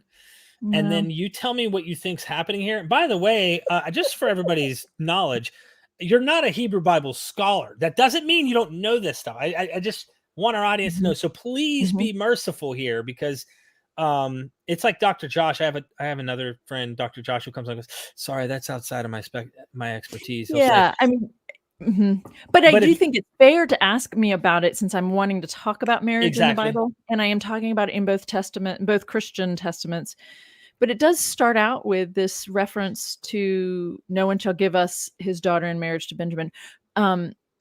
It is a story that I'd rather be able to sit down and talk and read through, so that I could more directly answer your question. And it's obviously something I need to add to the list of what I discuss in my book, which it wasn't previously on the list for me to discuss. You want me to read as quick as I can some of this? Maybe it's really coming down to semi-legitimate Jewish judicial reading distinguishing war capture versus bride theft. And I don't know what the difference there would be. I'd need to know a little more in my opinion. But part of the difference there, just to address that specifically, is when one army conquers the other, then you take whoever you want as your booty, and that includes the strong men and the really creative people, but it also includes the women that you want to take, and that's different from going out and simply kidnapping a woman. Got it. Okay, so it's asking, could this passage have an unfortunate semi-legitimate Jewish judicial reading? I don't even know. You want me to? It's 25 verses long. Okay. Now the men of Israel had sworn at Mizpah, no one of us shall give his daughter in marriage to Benjamin. I'm reading the ESV version. And the people came to Bethel and sat there till evening before God, and they lifted up their voices, wept bitterly. They said, O Lord, the God of Israel, why has this happened in Israel, that today there should be one tribe lacking in Israel? And the next day the people rose early and built there an altar and offered burnt offerings and peace offerings. And the people of Israel said, which of all the tribes of Israel did not come up in the assembly to the Lord? For they had taken a great oath concerning him who did not come up to the Lord to Mizpah, saying, he shall surely be put to death. And the people of Israel had compassion for Benjamin, their brother, and said, one tribe is cut off from Israel this day. What shall we do for the wives for those who are left, since we have sworn by the Lord that we will not give them any of our daughters for wives? And they said, one is there of the tribes of Israel that did not come up to the Lord to Mizpah. And behold, one had come to the camp from Jabesh Gilead to the assembly. For when the people were mustered, behold, not one of the inhabitants of Jabesh Gilead was there. So the congregation sent 12,000 of the bravest men there and commanded them, go and strike the inhabitants of Jabesh Gilead with the edge of the sword, also the women and the little ones. This is what you shall do. Every male and every woman that has lain with a male you shall devote to destruction. And they found among the inhabitants of Jabesh Gilead 400 young virgins who had not known a man by lying with him, and they brought them to the camp at Shiloh, which is in the land of Canaan. Then the whole congregation sent word to the people of Benjamin, who were at the rock of Rimmon, and proclaimed peace to them. And Benjamin returned at the time, and they gave them the women whom they had saved alive of the women of Jabesh Gilead, but they were not enough for them. And the people had compassion on Benjamin because the Lord had made a breach in the tribes of Israel. This is so kind of confusing what's going on in this chapter. I think that's what he's trying to ask. Then the elders of the congregation said, what shall we do for wives for those who are left, since the women are destroyed out of Benjamin? And they said, there must be an inheritance to the survivors of Benjamin, that a tribe not be blotted out from Israel. Yet we cannot give them wives from our daughters, for the people of Israel had sworn, cursed be he who gives a wife to Benjamin. So they said, behold, there is yearly feast of the Lord at Shiloh. Do you want me to continue reading this, or? Yes, actually. Okay. Yeah. So he says, behold, there is a yearly feast of the Lord at Shiloh, which is north of Bethel, on the east of the highway that goes up from Bethel to Shechem and south of Lebonah. And they commanded the people of Benjamin, saying, go and lie in ambush in the vineyards, and watch if the daughters of Shiloh come out to dance in the dances. Then come out of the vineyards and snatch each man his wife from the daughters of Shiloh, and go to the land of Benjamin. And when their fathers of their brothers come to complain to us, we will say to them, grant them graciously to us, because we did not take for each man of them his wife in battle, neither did you give them to them, else you would now be guilty. This is wild. And the people of Benjamin did so, and took their wives according to their number from the dancers whom they carried off, when they went and returned to their inheritance, and rebuilt the towns and lived in them. And the people of the Israel departed from there at that time, every man to his tribe and family, and they went out there, every man to his inheritance. In those days, there was no king in Israel. Everyone did what was right in his own eyes. I bet. What the heck happened in that? Yeah. Well, you know, the history before this is the tribe of Benjamin is cut off because in one of the most horrific chapters in the Hebrew Bible, in Judges 19, right, where a priest is not treated well, and his concubine. Long story. I mean, it's like hard to get into. It's hard, but I want to point it out because this concubine is gang raped in the story, and the man doesn't really seem to care, but he uses her body to call to the rest of all the tribes to wage war against the tribe of Benjamin, because it was a town of Benjaminites who mistreated him and his concubine. So that is why there's an issue here for Benjamin. They are cut off, but they're not entirely cut off because their children and their wives are still around. So we've got this issue of this tribe that we don't want to cut off, even though we did, because we wanted to just destroy them, a form of genocide of our own people. Interesting issue. And so what is being talked about here? Is it, so there aren't enough wives with it, within the war capture scenario, so we're going to justify bride theft. I think that's what Dr. Ehrman is trying to ask about. And I do think that is what is being said here. I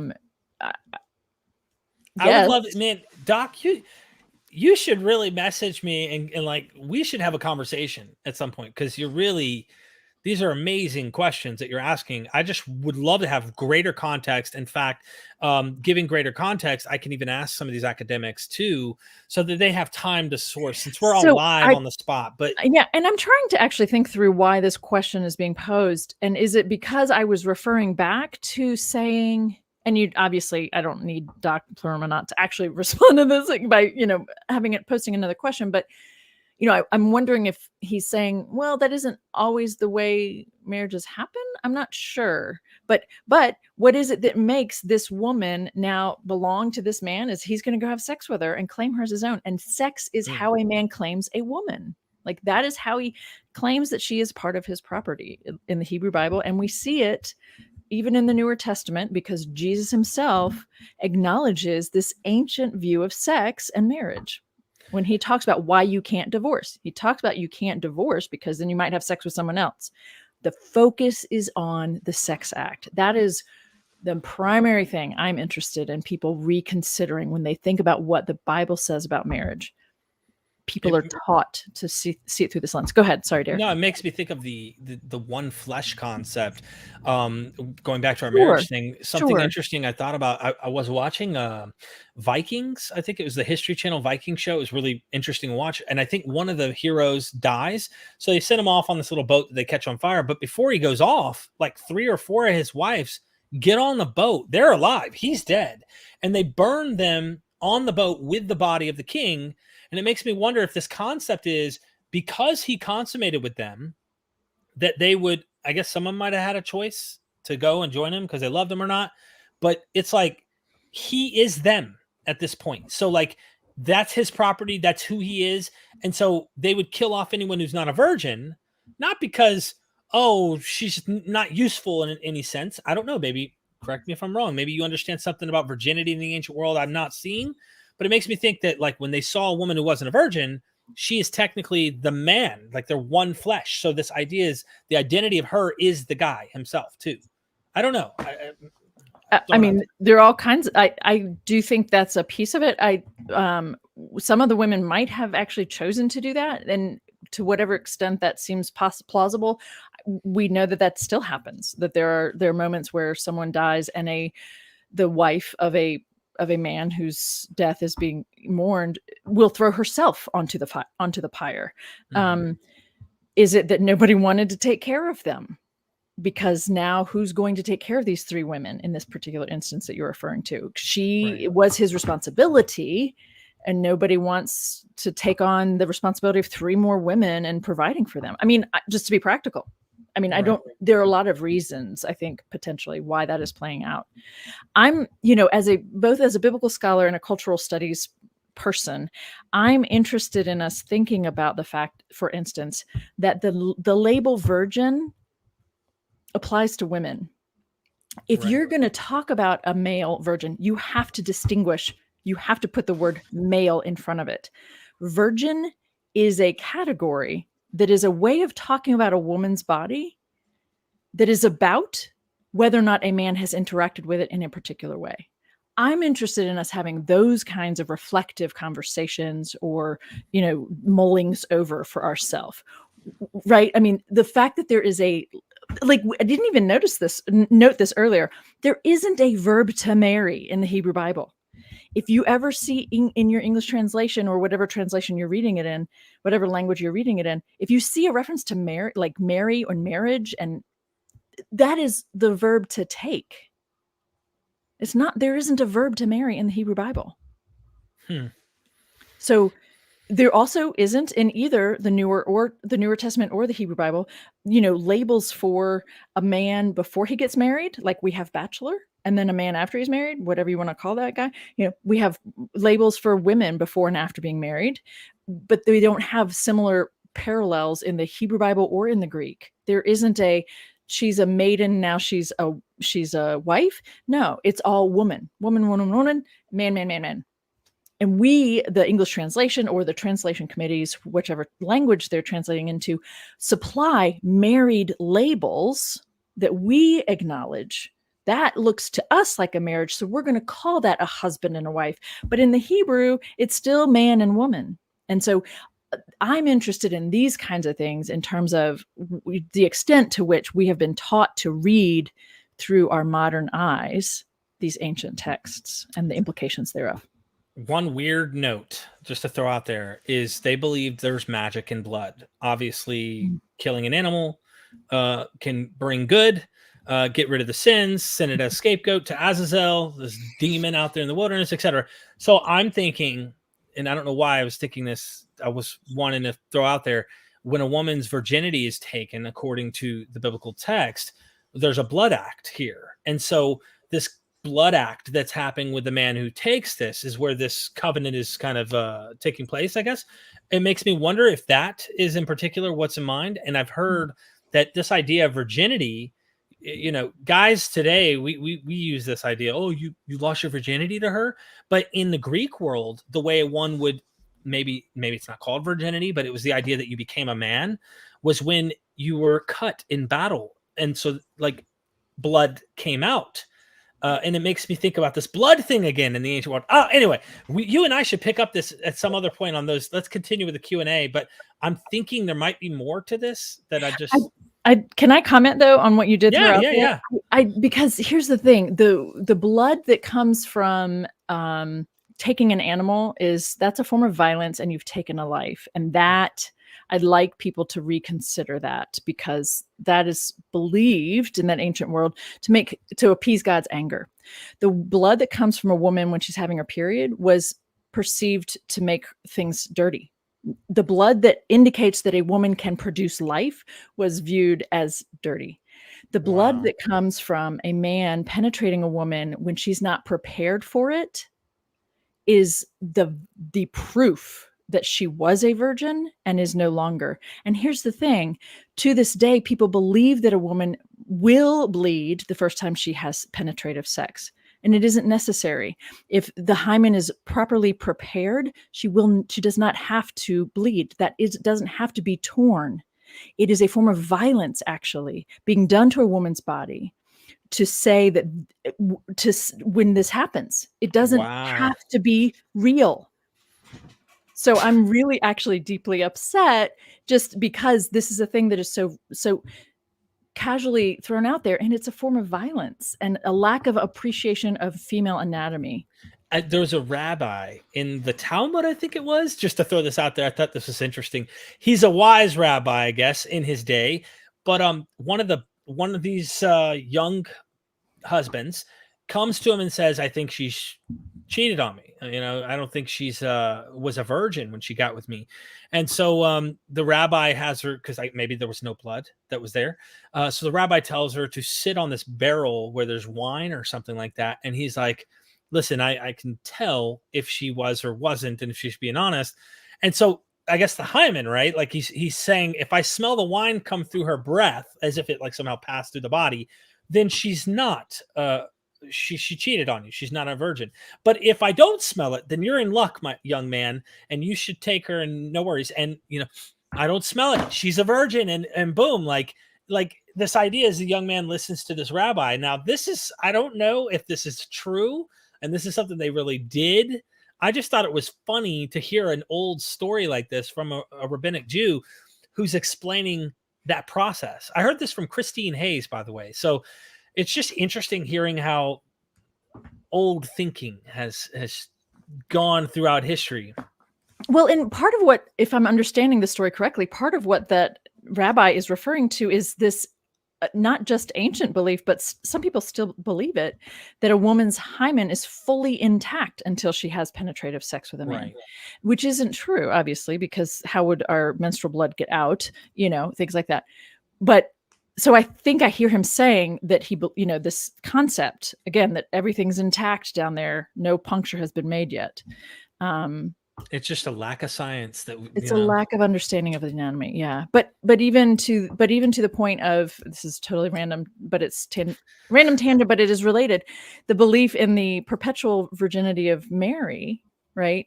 That developed in the early 2nd century. We have that in a story where the midwife comes in after Mary gives birth to Jesus, and she comes in and she sticks her hand at Mary's vagina to check the status of the hymen, and says, no, it's intact, fully intact. Jesus didn't just come through this canal. And therefore she verifies that Mary is perpetually a virgin. So not only is Jesus, miraculously conceived, but also miraculously delivered, because he didn't come through that opening, apparently. Yeah. Funny how stories work. So let's get through these super chats. I don't want to keep it too much longer, because I really love talking to you. We got to do this again soon. Scott Daniel, by invoking eunuchs in contrast to Genesis 1, was Jesus radically deviating from common Jewish understanding of sexuality?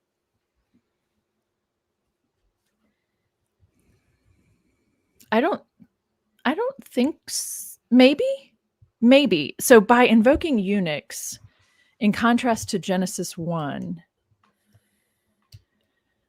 was he radically deviating from common Jewish understanding of sexuality? Potentially, yes. Okay, so I see the question. Um, what's interesting, what goes through my mind in thinking about that eunuch comment is I do think of a very Greek, or I think of the cultural context of the of ideas about eunuchs in terms of how to make sense of this saying put in Jesus's mouth.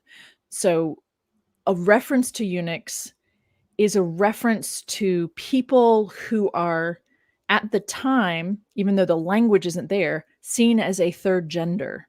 This is a reference to people who are socially seen as pariahs. This is a reference to people who are actually quite sexually active and ingenious in terms of their sex. Right. So there are a couple different pieces there. So what is common Jewish understanding of sexuality in the first century?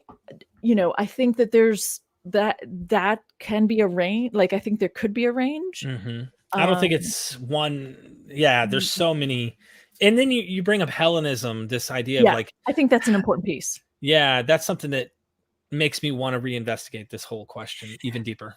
Yeah, I think it should. I think it should go in that direction. And I also appreciate that your earlier question to us, Derek, was in that vein of what's going on culturally or in the development of the movement that someone chose to put this idea onto Jesus, and as if he told the story, whether or not he did. I think it's responding to something, and I think that's interesting. I tend to see Jesus as a very typical Jewish man in terms of his ideas. He does take things up a notch. That is the Matthean depiction of Jesus is a Jewish man who takes some of these ideas and takes them up a notch in terms of more righteous or more extreme and intense. And it's a little difficult for me because we really shouldn't be chopping off our hands and gouging out our eyes, I can't tell you how often I've thought about those passages. Especially when I was in the other room and my wife. Yes, exactly. Anyway. No, it's true though. There was an episode in Grey's Anatomy that addressed this. I'm not kidding. Yes, a guy came into the ER who tried hacking off his hand because it made him sin, and he was yes. But that's the thing, is people are still reading these extreme expressions that are put in Jesus' mouth and taking them too literally, right? Missing the point, perhaps, of what Jesus was trying to get at. Maybe. Thank you so much. Alan Bird. Does Dr. Bird think marital rape was legal for so long in the West because of the Bible? Yes. At least I think that the Bible played a role in that.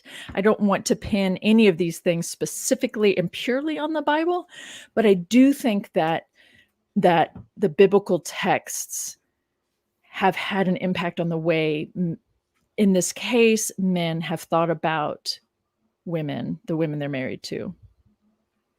Thank you. Yes.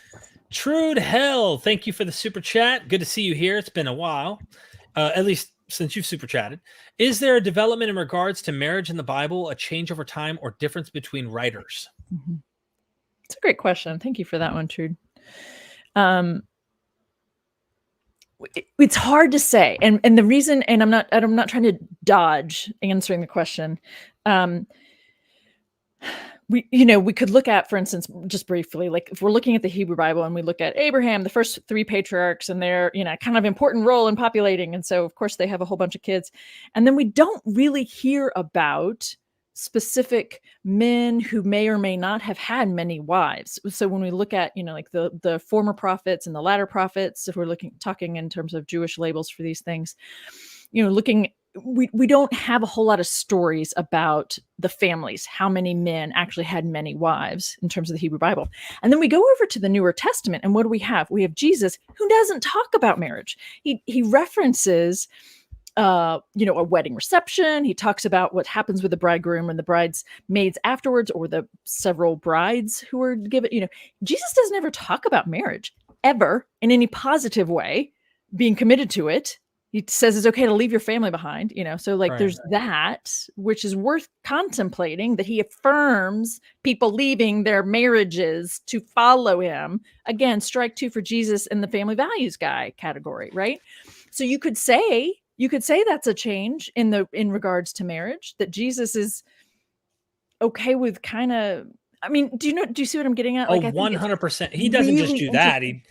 He does this with parents, mothers, fathers, sisters, Exactly. brothers. Like, Yes. he's All the new, consistent. yes, all the close family relations. And then we get to Paul, who, again, back to Derek's point earlier on, who was, as far as we can tell, working out of this very apocalyptic mindset of things are ending soon.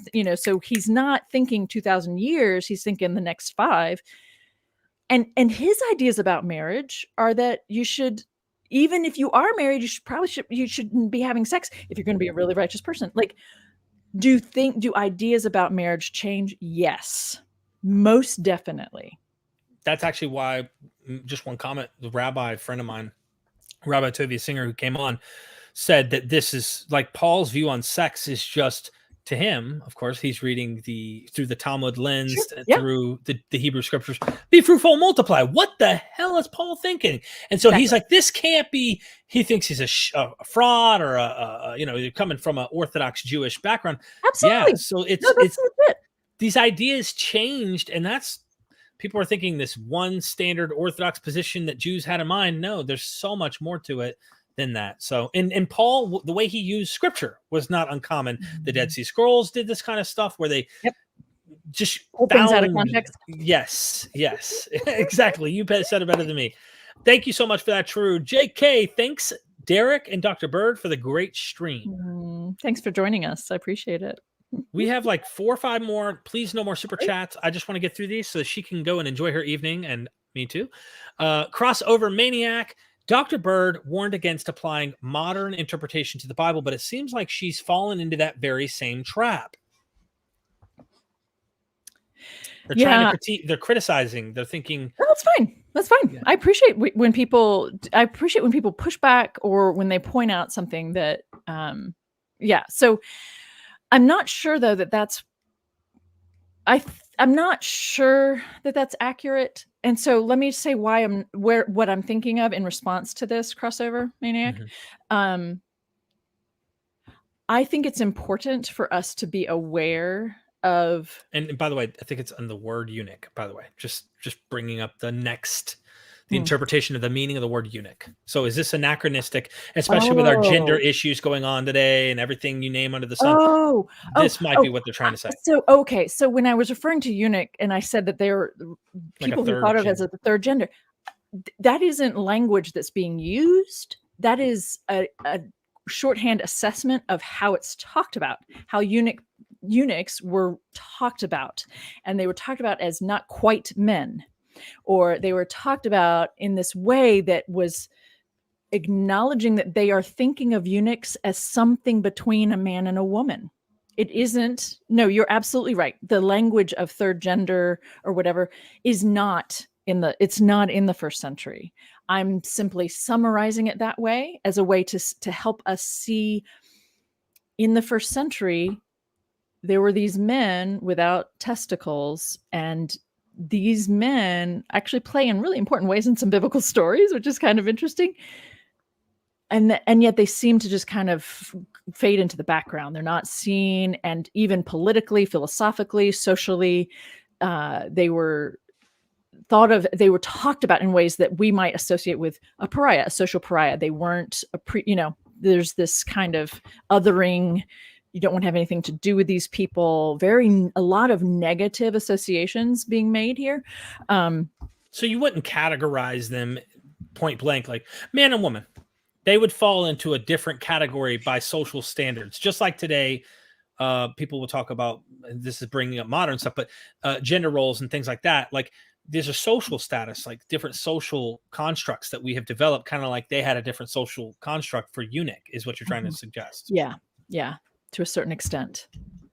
Yep. Hope I'm not putting words in. No, I think no. And I like that the Jake Crossover Maniac, Jake, whoever, raised this question, partly so I could clarify, and partly because it's an important thing to not take our modern concepts and read them into these texts. Right. I was just trying to use a modern, category to help us understand a little bit of what they were talking about without using the same label.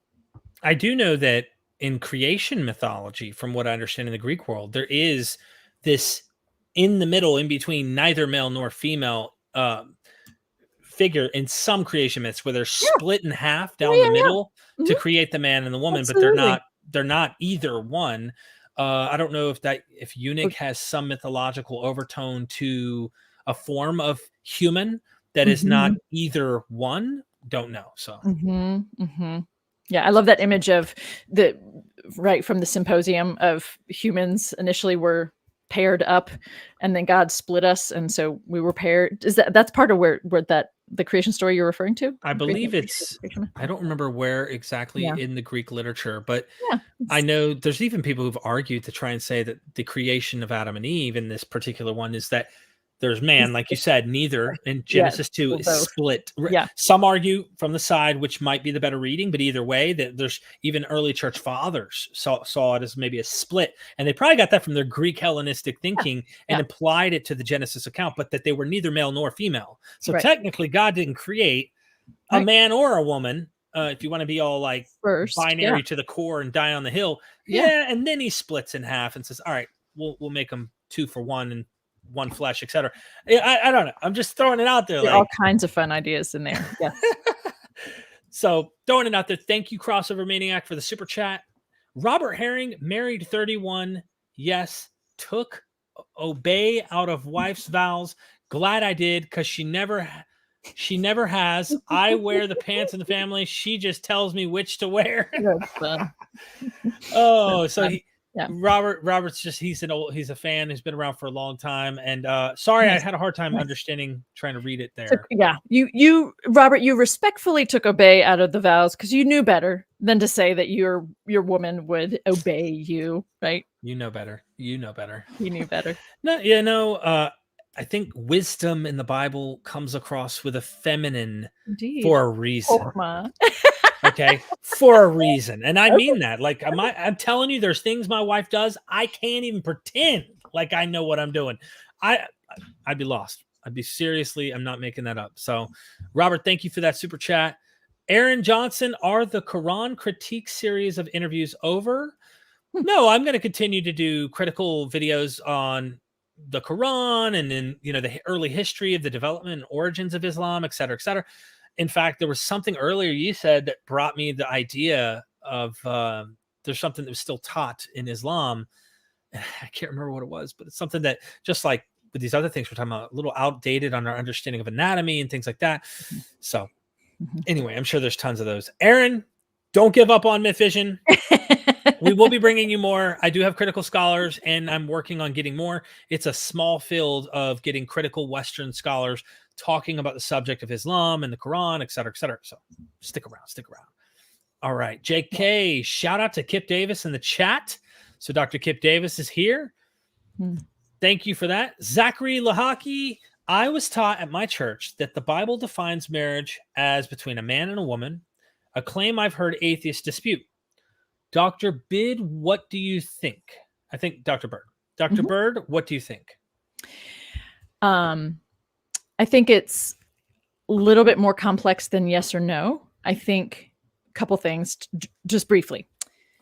I don't think that Genesis 1:28 that's talking about be fruitful, multiply. I don't think that's talking about marriage, but people read that as defining a marriage. So they use that as a way to say marriages have to be procreative or need to be of a kind that can be procreative. So people use that. That isn't what I think the story is talking about. So we're taking that out of context. Genesis 2:24 talks about a man leaves his parents and clings to his woman. And every single English translation I've looked at, and that would be 50 of them. So there may be more than that, but I've looked at 50. You set me up. Refers to that woman as a wife. And so we are taught by our translations to see that story as defining marriage. I do not think that passage is trying to define marriage. I think that passage is trying to talk about a human inclination, nearly universal, to find a life partner and go off and start your own family. And then the other piece of this conversation is that, of course, the only marriages that are talked about in the Bible are hetero because they needed to reproduce. Right. So there are those pieces. Do I think that the Bible is trying to define marriage as between a man and a woman? I think that we only have hetero examples in the marriage, in the Bible. Right. I think those are two separate things. And I think it's very important to take seriously even just that Genesis 2:24 reframing, because that's one of the primary linchpins in this whole conversation is If I may, just to add what you're saying here, the reason why we're wanting to be fruitful and multiply is we're a little nation. We're jack diddly squat compared to the Babylonians, compared to the Assyrians, compared to the Persians. We need to repopulate so we can kick their butt and rule the world, potentially.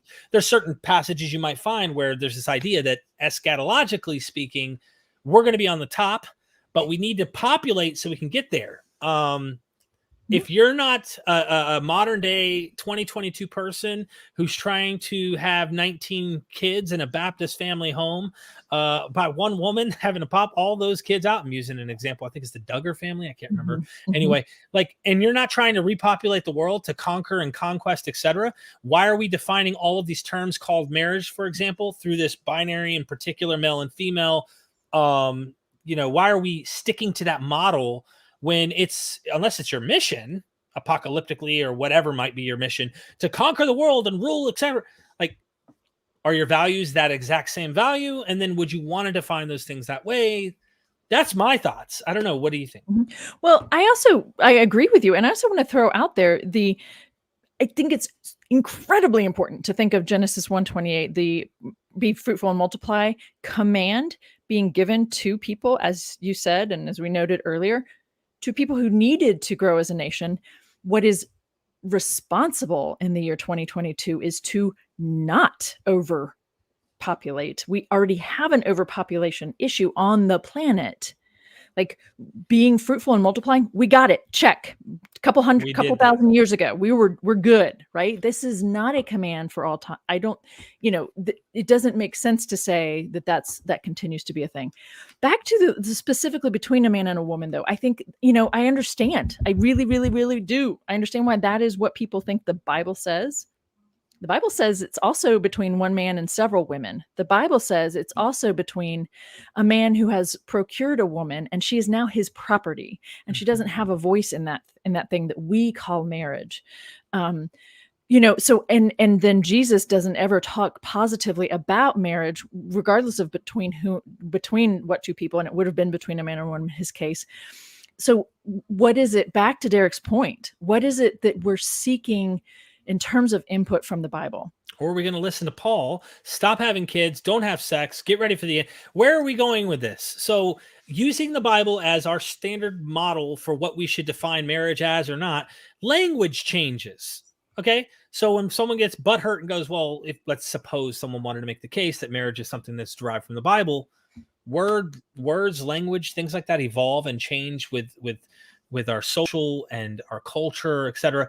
context. So yeah, I think it's ridiculous to be hyper conservative on these models when you want to be consistent. Well, owning people is encouraged according to the law of the Hebrew Bible. Take their virgins as your own. So when we go over and have battle, we should be taking their women, etc. Where do you draw that line? There's so many problems. There are. Yeah. Sorry, we're having church right now. Thank you so much for that. DR super sticker. Thank you for the love. I did not see a chat. Let's see. No, I don't see. You didn't. Thank you for the support. I'm just trying to make sure I didn't miss anything there. And I think we hit them all. So we hit them all. Dr. Bart, thank you for being patient, dealing with me, number one. Oh, and then so fun to talk with you. Well, I really learned a lot today. This has been a serious blast. I want to have this again. If you don't mind, for our audience, as we're on our way out, I really, really hope they go get your book, even on Audible. They want to listen to it. Permission Granted covers a lot of the stuff we discussed today. Chapter 4, Sex, Who, What, and Why, does talk about this. And so my next book, Marriage in the Bible, I do not think it means what you think it means, I'm still working on that, is kind of a deeper dive into chapter 4. So it's that kind of fleshed out a bit more. So, but that'll be another year or so before that's out. So they need to get, if they want to be saved. If you want, no, here's the thing. Permission Granted is a guide to critical thinking meets reading the Bible. That's really what it is. Highly recommended. To go to the website. I pinned the the website in the chat so you can go read her bio, check out other videos, join her YouTube channel, get her books, interviews. She's going to be podcasting sometime soon. I hope to have her back on this channel. Thank you. Also, the YouTube channel here. Let's see if we've Yeah, already I got some forgot I had subscribers. uploaded those clips. Those are all clips from my video series. Wow, So, you had yeah. 9 subscribers, and now you have 26. That's so fun. That's awesome. Let's grow Thank it. Come you, on. Thank you. I'm gonna comment it here now. So if anybody's like, where is that link? It was at the top of the chat at the beginning, and it's in the description. I just posted her YouTube channel in the chat, so go subscribe, show her some love. Consider joining our Patreon as well here at MythVision to enlighten the world, to learn what ancient things need to stay ancient. And loving our history, even the ugly stuff, to know that it's history. Like it's keep it where it was. Keep it ancient. Don't repeat it, right? Like these kind of things. I hope. I can't even load the next page. Anyway, you just hit that load button, and you can go down. I mean, there's probably 50 to 100 load mores, and you'll see content that's never been online. John J. Collins, Elaine Pagels, you name it. Yeah, that's great. Tons and tons of academics. Go support us here. Any final words you'd like to say to someone out there that I don't know, they're struggling right now, Dr. Bird? Okay, if you're struggling, I want to just say that you are. I welcome and encourage. I encourage critical thinking, so you can think for yourself about what the Bible does and does not say, and you don't have to find a way to accommodate it into your life. I'd like you to think about yourself and your well-being first. How's that? Well put. Okay. Well, I couldn't put it better. Ladies and gentlemen, and anyone in between, eunuchs and all, I love you. Never forget, we are MythVision. Don't any of you have the guts to play for blood? I'm your huckleberry. That's just my game.